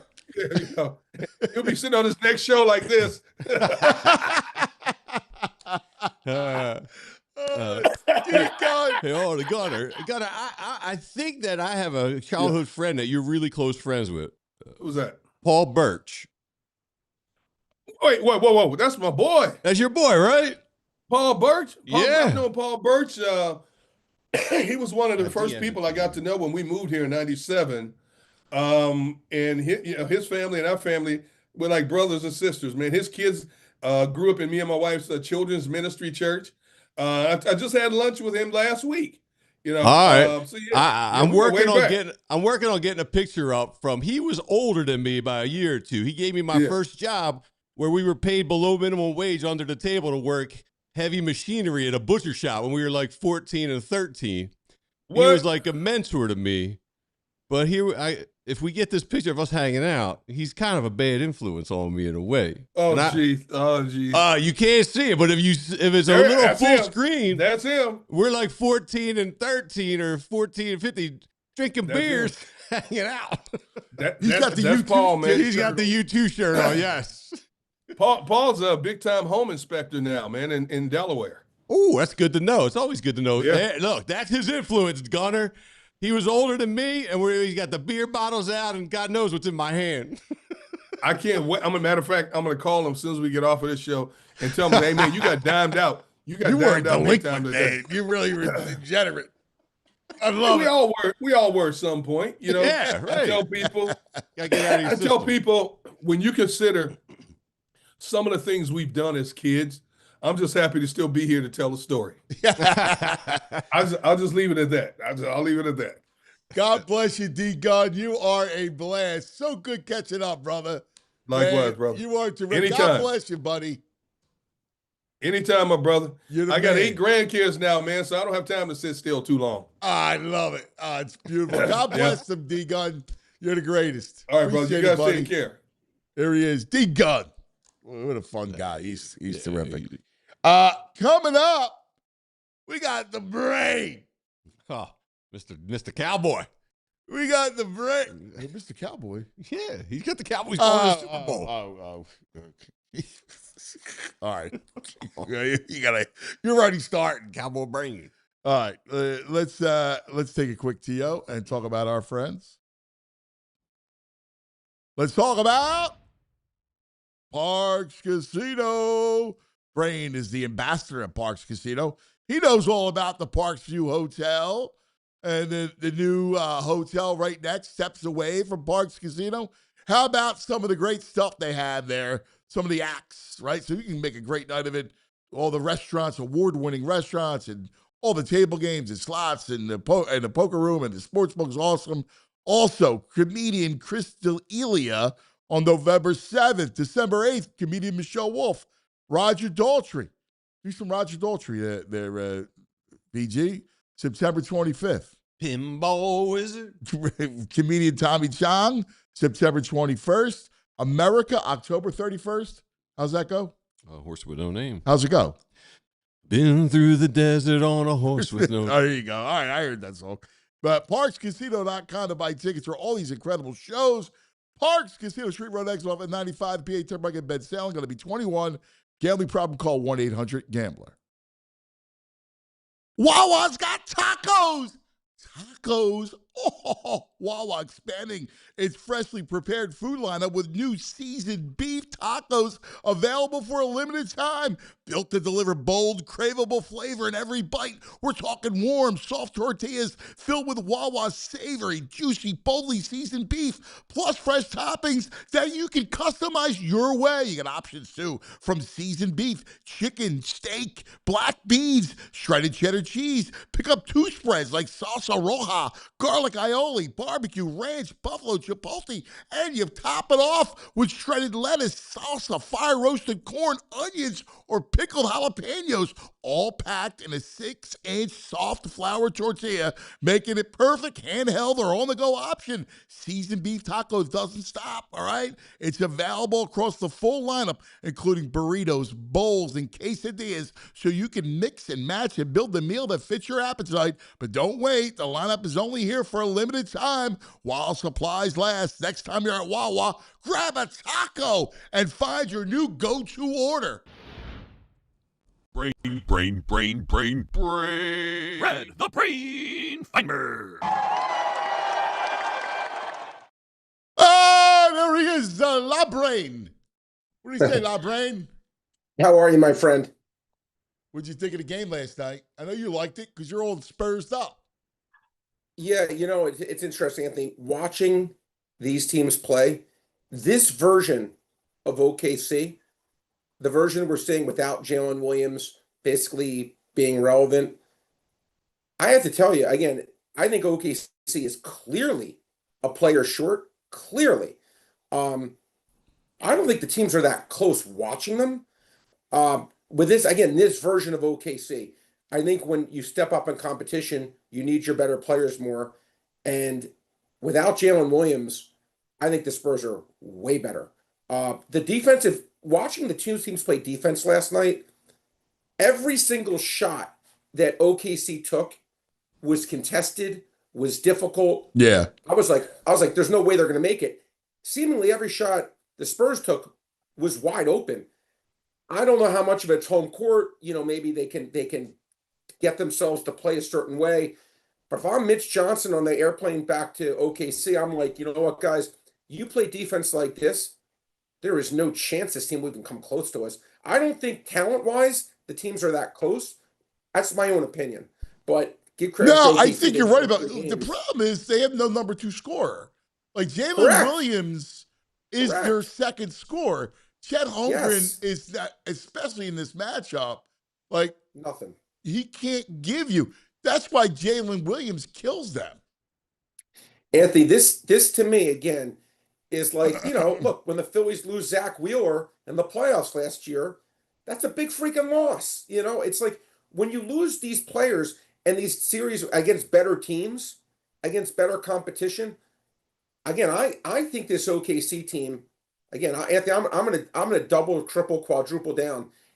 If Jalen Williams is this version of Jalen Williams where he can't play or whatever, not only do I think the Knicks will win, I think the Knicks will embarrass this team, like humiliate. Like I don't think it'll even be a relatively good series. That's how, and I know they're going to be a huge underdog. So I'm saying, it reminded me of the Lakers Pistons from way back when the Lakers with Kobe and Shaq were like a 10-1 favorite over the Pistons with Rasheed Wallace and Chauncey Rip Hamilton. And they won game 1 easily, lost 2 games in overtime, then they beat them by 3 straight games by 20. I honestly think this OKC, again, I think they're clearly a player short. They may win because they're at home, and I get it. I get how sports goes with these things. But I think they have a lot of good players, Anthony, but without Jalen Williams, I think. Well, again, to your point, I agree with it. Scoring is an issue. Like that's why they've needed McCain to play such a big role in the series to supply points. I couldn't agree more, Anthony. I really could not agree more. Like they're a good defensive team. That's why. I mean, every one of these games is. I don't know what the totals have been, but I would think they've been under. Yeah, Anthony, exactly. And like again, to me, I don't know. And again, these totals, look, for 2 great offense teams, these totals are sitting around 212.5, 213.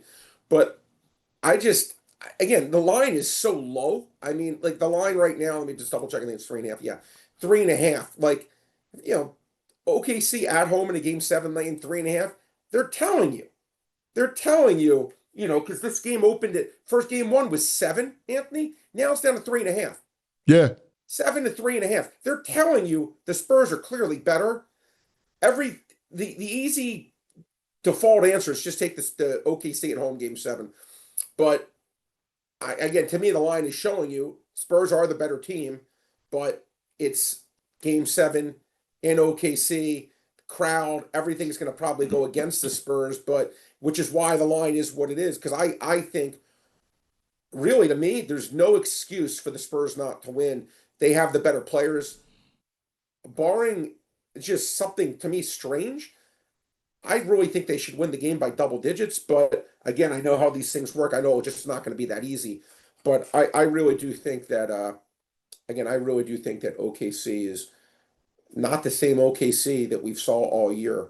Anthony, I agree with it. Without Jalen Williams, that piece of what they do, because correct. That's 24 points that you're taking away from them. Yeah, I'm saying it's not like and space. Exactly, it's like the space on the floor. Like it's not just his points, but it's the space that he creates when he's out there healthy scoring.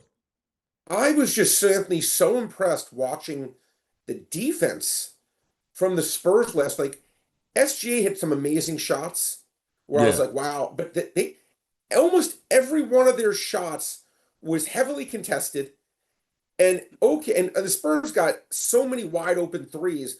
And I was just like, first of all, when it was only a 10-point game, part of me was like, it was a 10-point game for like the first 2.5 quarters or whatever it was. And I was like, how's this game even close? Yeah. Where like if OKC just goes in a little bit of a run, maybe they'll get back in it. But I kept saying to myself, watching how it's happening, it's not sustainable that OKC can keep staying within 10 because every one of their shots is a poor shot, and every shot that San Antonio gets is a good look. And eventually it caught up to them on that 25-0 run or whatever it was. But we'll see. Again, if it's this. How would you advise people to play Saturday night, Game 7? I mean, for me personally, it's the Spurs or pass. I didn't bet it for multiple reasons, Anthony. I know you got the big ticket. Yeah. A massive position on the Spurs to win the West, a massive position on the Spurs to win the title. I had some of it, but again, so for me to add to that doesn't make any sense. And again, as much as all the stuff I just said, Anthony, and I believe everything I said, I am smart enough to realize OKC Game 7 home, it's just going to be hard. I don't care if the best 5 players in the league are lining up for the Spurs. It's just not going to be easy. So I do realize that. But and that's right. When you get home is where the role players shoot. Like correct. McKinney's had when he came, bad game 4 in San Antonio, good game 5. Bad game 6 in San Antonio. My guess is McCain will shoot the ball better at home in Game 7. Anthony, listen, you know what, Connor? But you know what? You go back to the Sixers Celtics Game 7, and I remember you said to me, you're like, Brad, the series changed when Embiid came back. I just think they're better right now. You're like, and the line, I think in that game was around the same thing. It was a low line. But you're like, and then, of course, Tatum didn't play in Game 7. And you're just like, I think the Sixers are better. I just think the Spurs are better. Doesn't mean they're going to win. But if the Spurs loses, to me, this will be an all-time regret for them because this will be a bad version of OKC, in my opinion. Because without Mitchell and Jalen Williams, again, I just think there's really no. And I will say this: the more I watched Dylan Harper, I think he is. I love Dylan Harper. Absolutely. Yeah, he's a good ball player. I think he's a. Let me ask you a question. I'm curious what your take is on this. Who would you rather have, him or Edgecombe? Well, here's the problem. I love VJ, but Harper fits better next to Maxey. I think this guy's way better than Edgecombe. I'm just curious if you agree or disagree. But yeah, I think he's insanely great. He's a lead guard too. Like he's a tall lead guard. Like he's phenomenal. Hey, and Brady, do me a favor. Hang tight for 1 second. Got to take care of some business. We'll come back. You got it. And we want you to look at Phillies Dodgers and the weekend series. So that's going to be a lot of fun. And you got a Champions League final, VG. We do? Yes. How about that? Let's look on it. All right, but first, our friends. Let's talk Valley Forge. You know that feeling when you need a quick reset? You don't feel like dealing with airports, long drives, overcomplicated travel plans. That's why Montgomery County, Pennsylvania, such a great getaway spot for us. Got a little bit of everything: history, shopping, entertainment, outdoor adventure, great food, all just right outside the city. You can spend a day exploring Valley Forge National Historical Park. Hit the shops at King of Prussia Mall. Check out the live entertainment. Explore some amazing small towns, the quaint hidden gems throughout Montgomery County. And with America celebrating 250 years this summer, never been a better place to experience the history and stories that helped shape this country. Whether it's a couple trip, family weekend, sports road trip, or just a chance to unplug for a few days, Montgomery County makes it easy to get away without going far. So plan your trip, book your stay, and start your retreat today. valleyforge.org. That's valleyforge.org. All right, I got a game tonight. All right, so of course we'll be hitting Dick's Sporting Goods. From the soccer tournaments down in South Philly coming up to the baseball games happening in your neighborhood right now. Summer sports officially in full swing across Philadelphia, right? You're ready to get a cheer on the Fightins, any of your teams. Get the kids geared up to hit the field. Dick's Sporting Goods is your one-stop shop for everything you need this season. Jerseys and fan gear to rep the squads, plus all the equipment you need, right? Like gloves, cleats, bats, balls, batting gloves. I mean, we just got a new pair of those. Football equipment's about to start. All the cleats, everything you need for whatever sport you're playing this summer, it's easy to. Just stop by your local Dick's Sporting Goods store anywhere around the Philadelphia area. Shop online at dicks.com. So before the next big game, whether you're heading to the stadium or back with your buddies or at the fields in the neighborhood, make your first stop Dick's Sporting Goods, because summer sports starts here. Dick's Sporting Goods. We got a big weekend tournament. Oh, home or away? Home. Nice. Warriors. Oh, that's right. Tournament. The Warriors. Yes. All right, we got the brain back. Speaking of a big weekend series, Phillies Dodgers, brain. Tonight, these are your pitching matchups. Wheeler, Robleski. Tomorrow, Lizard, Sasaki. Sunday, Yamamoto, Painter. Yeah, I mean, I think the Phillies have a really good chance, Anthony, to win 2 of these 3 games. I think the game on Sunday is obviously going to be tough. Yeah, I mean, you don't need me to tell you that one. That's probably going to be a harder one to win. But look, tonight, look, I like Wheeler as a dog tonight. I bet him over 17.5 outs. He went over that last year, 24 and 1. I believe it was 24 and 1. I think he's done it every game this year. I think he should get 6 innings pitched against this Dodgers team. I like that better than anything. But again, I think the Phillies, even as a dog, I like them. Tomorrow's matchup, I think, is a close one. Sasaki's been off and on, erratic. Lean Lizardo, again, Sunday's going to be the tough one to win. But the Phillies are playing well. I have been betting the Phillies to make the playoffs, guys, around a minus 130 area. I think it's a great bet, not a good bet. I think the Phillies right now are, in my opinion, at least 2-1 to make the playoffs. So that is a bet I would be looking to make. Now, let me ask you a question. We were talking about this earlier. Scooble is going to get dealt, it appears. And the leaders in the clubhouse, Dodgers and Phillies, according to Buster Olney. Really? Yeah. The Dodgers again? I can't take it. Yeah, he says it's going to be your normal cast of characters. Phillies, Dodgers probably be heavy into the. Can I? You remember, Anthony? You remember back in the day when you're going to remember this well when I said it. Remember when like Lance Parrish was a free agent and like there was collusion and they, but remember they colluded and like it was not a good thing, but they colluded against all the players. Yeah. I swear, if I was these other owners, I'd be like, let's just not trade our star players to the Dodgers. I cannot watch them continue to embarrass the league and just get every player. But they have the best prospects. Why would you not take the best prospects? Because you know what? I'll answer that question. Because don't need to keep helping. I don't need to keep helping Elon Musk and Bill Gates. They already have enough money. Yeah, but you're thinking, I'll help the Dodgers this year, but I'm going to get the prospects in 4 years. I'm going to be great. I'll be way better off. I find it hard to believe that they have every single best prospect in the world. On these lists, they're not ranked. We were just talking earlier. They got 4 ranked in the top 20, they said. That's not true. That is false. I will bring it up right now because this is actually important to me. They do. Okay. And where do you go? False. You go on MLB Pipeline. You go on Baseball, Baseball America. Use 4 of the top 20.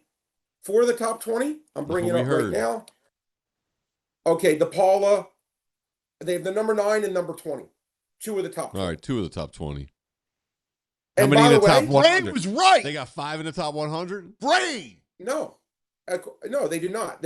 Well, 5, how about they have 4 of the top 40.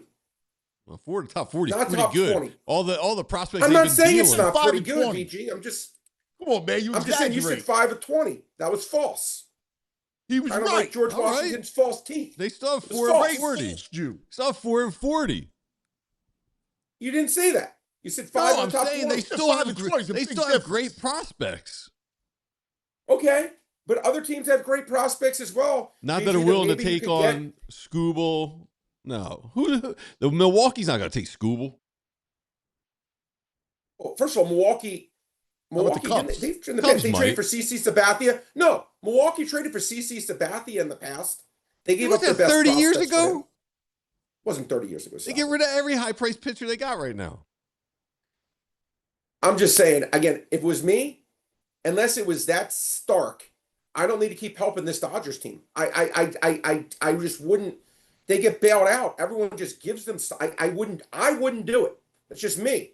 But I'm not a general manager. I wouldn't just keep giving to Bill Gates and Elon Musk. Trade to the Cubs.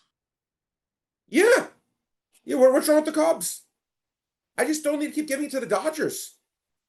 It gets to be a point where I'm like, no, you can't have this. Flick the Dodgers. Yeah. You know I'm right, Anthony. Listen, imagine the Phillies got him. They would be unstoppable. If the Phillies got him, that would be sick. Now, what would the cost be? Well, Miller? you got to figure they give up Painter, Aiden Miller, who else? Crawford, Gage Wood. All? Would part of that be agreeing to sign him to an extension, or you have no idea? No, he's going to hit the open market. See, if I'm going to give that up for him, for me, if I was the Phillies, unless I had a deal in place, I wouldn't do that. I will say this, though. Do you think you can negotiate a deal now before the CBA comes? Yeah. Because Wow, who that's an knows? interesting point, VJ. Salaries may change a little after this. I mean, I'd certainly try. Yeah. If I'm going to trade for him, I'm going to call his agent and go, dude, what could we do? Yeah. What's gonna Who cost? knows what the numbers are going to look like you know. in a year? But all right, so say you're able to get a deal. Would you do that? Would you do Yes, Painter, 'cause to Gage me- Wood, Aiden Miller, and Justin Crawford? Yes, because to me, I'm looking as a franchise point of view. I say to myself, Zach Wheeler, according to Zach Wheeler, I'm only going according to Zach Wheeler, I can't go anything else other than him, said that he's going to retire. Now, maybe he changes his mind, but he says he's going to retire at the end of his contract. So he has 1 more year left. Yep. Now, those are his words, not mine. So if he really does retire, you take a guy like that off the team, and you're like, okay, now we have Sanchez and Scooble. So theoretically, as long as those guys are healthy, we should absolutely be in contention to win the World Series until the day they retire. So to me, yes, I'd make that move. In a second. And by the way, other than like I would try not to do Wood, but I mean, like Aiden Miller, I don't know what he's going to be. I give I agree. Painter I like, but and he's pitching well, but his stuff isn't electric. No, he's not. No, and Crawford, Andrew you can Painter to have. me, I mean, I'm I'd not move out on on from that. Crawford, but I'm not. He's not holding up another light hitting outfielder. No. I'm fine with. I would trade those guys, Anthony, in 2 seconds. It's one of those things. Here's how I can answer it. I mean, I would if I'm Detroit. I'm getting better options elsewhere. No, but Anthony, it's one of those things, and I've done this before in my stupid fantasy leagues, but it's actually a good gauge if you think about it. If you're the Phillies, you're this up. I don't want to give all this up, but the second you agree to get all of it up and you see him pitch that first game where you see 7 innings, 2 hits, 10 strikeouts, and if the Tigers go, we'll give you that same deal back, you're laughing, hanging up the phone saying, are you kidding me? I would never consider that. It's like, but when you have the players, you tend to overrate them. And I'd say in these prospect deals, I'd say fairly 4 to 5 times the team that gives up the prospects for the bet, good player wins the deal. 1 out of 5 times you get a situation where the prospects are amazing, like Bartolo Colon. I remember back in the day, was traded for like Grady Sizemore. Yeah. And there was another Steve Finley trade like for Kurt Schilling way back with the Orioles for Glenn Davis. Sometimes it blows up in your face, but more times than not, I think you get the best player. 80% of the time, you're the team smiling at the end. Yeah, I agree. I agree with you. And he plays for the people. Who do you like? You like in your Champions League? Who do you like? PSG? Well, you know what's funny? Well, it's interesting. I thought, and again, I'm far from a soccer expert. So let me make that points number 1, 2, 3, 4, and 5. But from following it this year, to me, Arsenal, I thought would be a slight favorite. I thought slight, like again, slight. Instead, they're a slight underdog. So to me, it would be Arsenal or pass for me. Wow. Look, go to Arsenal. Well, they've been terrific all season. I mean, they just have. The only thing is, I like that Vinny Jr. on PSG. Yeah, well, listen, again, I get it. But you might have a lot of goals in that game. Yeah, well, it's that's what, if I see the value, I'm going over. It's 2.5. Yeah, 2.5. Yeah. Smells like a 3-er. A 3-er? Yeah, I mean, I look. You can take Arsenal win, and again, the only thing is, guys, when you take the teams to win in regulation, there's so many of these games are tied. It just seems like so many, and that's why soccer's in some more ways a challenging sport to bet. But if you do like Arsenal win in regulation, you can get over 2-1. But there you have go. the guts to do that, I don't know. Any baseball for the fellas? Yeah, baseball today. I like Amanja a lot on the Cubs going against Kyle Leahy. They're like $1.20. I mean, to me, again, I think they have a far better pitcher. I understand the Cubs have been struggling badly. I understand it's a travel day for them. I get all that, but I think that line is extremely low. Another game I like, it was about $1. I think it was about -130. George Kirby going against Zach Gallen. I should say the artist formerly known as Zach Gallen. Zach Gallen, Aaron Nola Jr. Had a great career like Aaron Nola. This version of Zach Gallen, no thanks. He's been bad now for 2 years in a row. He just can't get anyone out. I thought that line was too low also. Brain, what do you think about Padres? And I told you, Zach Wheel over 17.5 outs. I think it's a really good bet. What do you think about Padres Nats? I was leaning Nats on that game. I mean, you know what's funny? The Nats, to me, VG, have been absolutely – they score an incredible amount of runs. Mm-hmm. They've been so freaking – I mean, this team, to me, has been so freaking good. And Padres are having a hard time scoring runs right now. Yeah, look, Giolito. What happened to Tatis? I personally trust. I never trust Lucas Giolito. Not a game I bet, but again, I love the way the Nats are playing. I really do. What happened to Tatis? I mean, that you know, it's funny. A couple suspensions. I'm telling you, I'm glad you said that. No one's talking about that. 0 home runs. It's unbelievable. Man, sometimes the Latin players, man. Yeah. Well, my theory on that is go look at his thing. He had 40, look at back of his baseball card or go to Baseball Reference. He had like 42, 43 home runs multiple years in a row. Then he got caught, doing some stuff that you're not supposed to be doing. Yeah. And since then, he's been more of a 20 home run guy. Right. Pretty ordinary since he got caught. It's unbelievable. Yeah. The same thing happened to Ellie. Yeah. Yeah. De La Cruz had, Yeah. But not as bad as, this guy is 0. Ellie at least has a few. This guy is 0. And you. Yeah. No, you're right. Me and you have the same amount of home runs as Fernando Tatis. So when we go to arbitration for our raises, we're going to use him as our comp. Yes. Hey, Tatis or me. Come on. Exactly. Brain, you're the man, buddy. Good Appreciate stuff. You guys both. Good luck this weekend. See you, pal. Go Spurs. Here he is. The Brain, brought to us by the Bet Park Sportsbook online casino app. Time now to end our great fun show. As always, head to the weekend with a moment in time.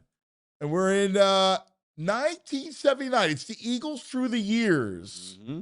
And it's 1979, VG. Yeah. Vermeil's got him rolling now, 11-5, double-digit wins. And second place, though. What was Dallas that year? Right? And what happened that year in 1979 in the playoffs? Well, I don't know. What happened that year? You have it in front of you. They beat the Bears 27-17. They lose to the Buccaneers. Right. For a second, I was like, is that Fog Bowl? But no, Fog Bowl's like No, 89. No, Fog Bowl was 88. Fog Bowl's in my head. Right. Fog Bowl was 88. I saw the They Bears. beat the Bears. Yes. Right? And they lose to Tampa. And they were the upstart Buccaneers. They were. That was Leroy Selman. And was Vinny Testaverde the quarterback? If I remember correctly? I don't know. You know. Let me see. I can probably pull this game up. Yeah, I can pull this game up. What was the score of that game? They lost 24-17. 24-17. There it is. MVP was, the Bucs that year was Ricky Bell. Ricky Bell, the running back. Yes. Look at that. Ricky Bell. Who was the quarterback? You find out? No. You can't find out? All right. I can. I'm just. Anyway, you're it's VG, Jules. It's a Doug Williams. Doug Williams was the quarterback. Yeah, the Jimmy Giles. Doug Williams. Jimmy Damn, Giles. I forgot what a career he had. Right? Doug Williams. Amazing. Man, he was amazing. All right, that's going to do it for us, everybody. Have a great day. Jules rules. Julia. Have fun this weekend, Jules. All right, everybody, we love you. Chat. Have a great day. Great weekend. See you on Monday. We all silly like the mayor.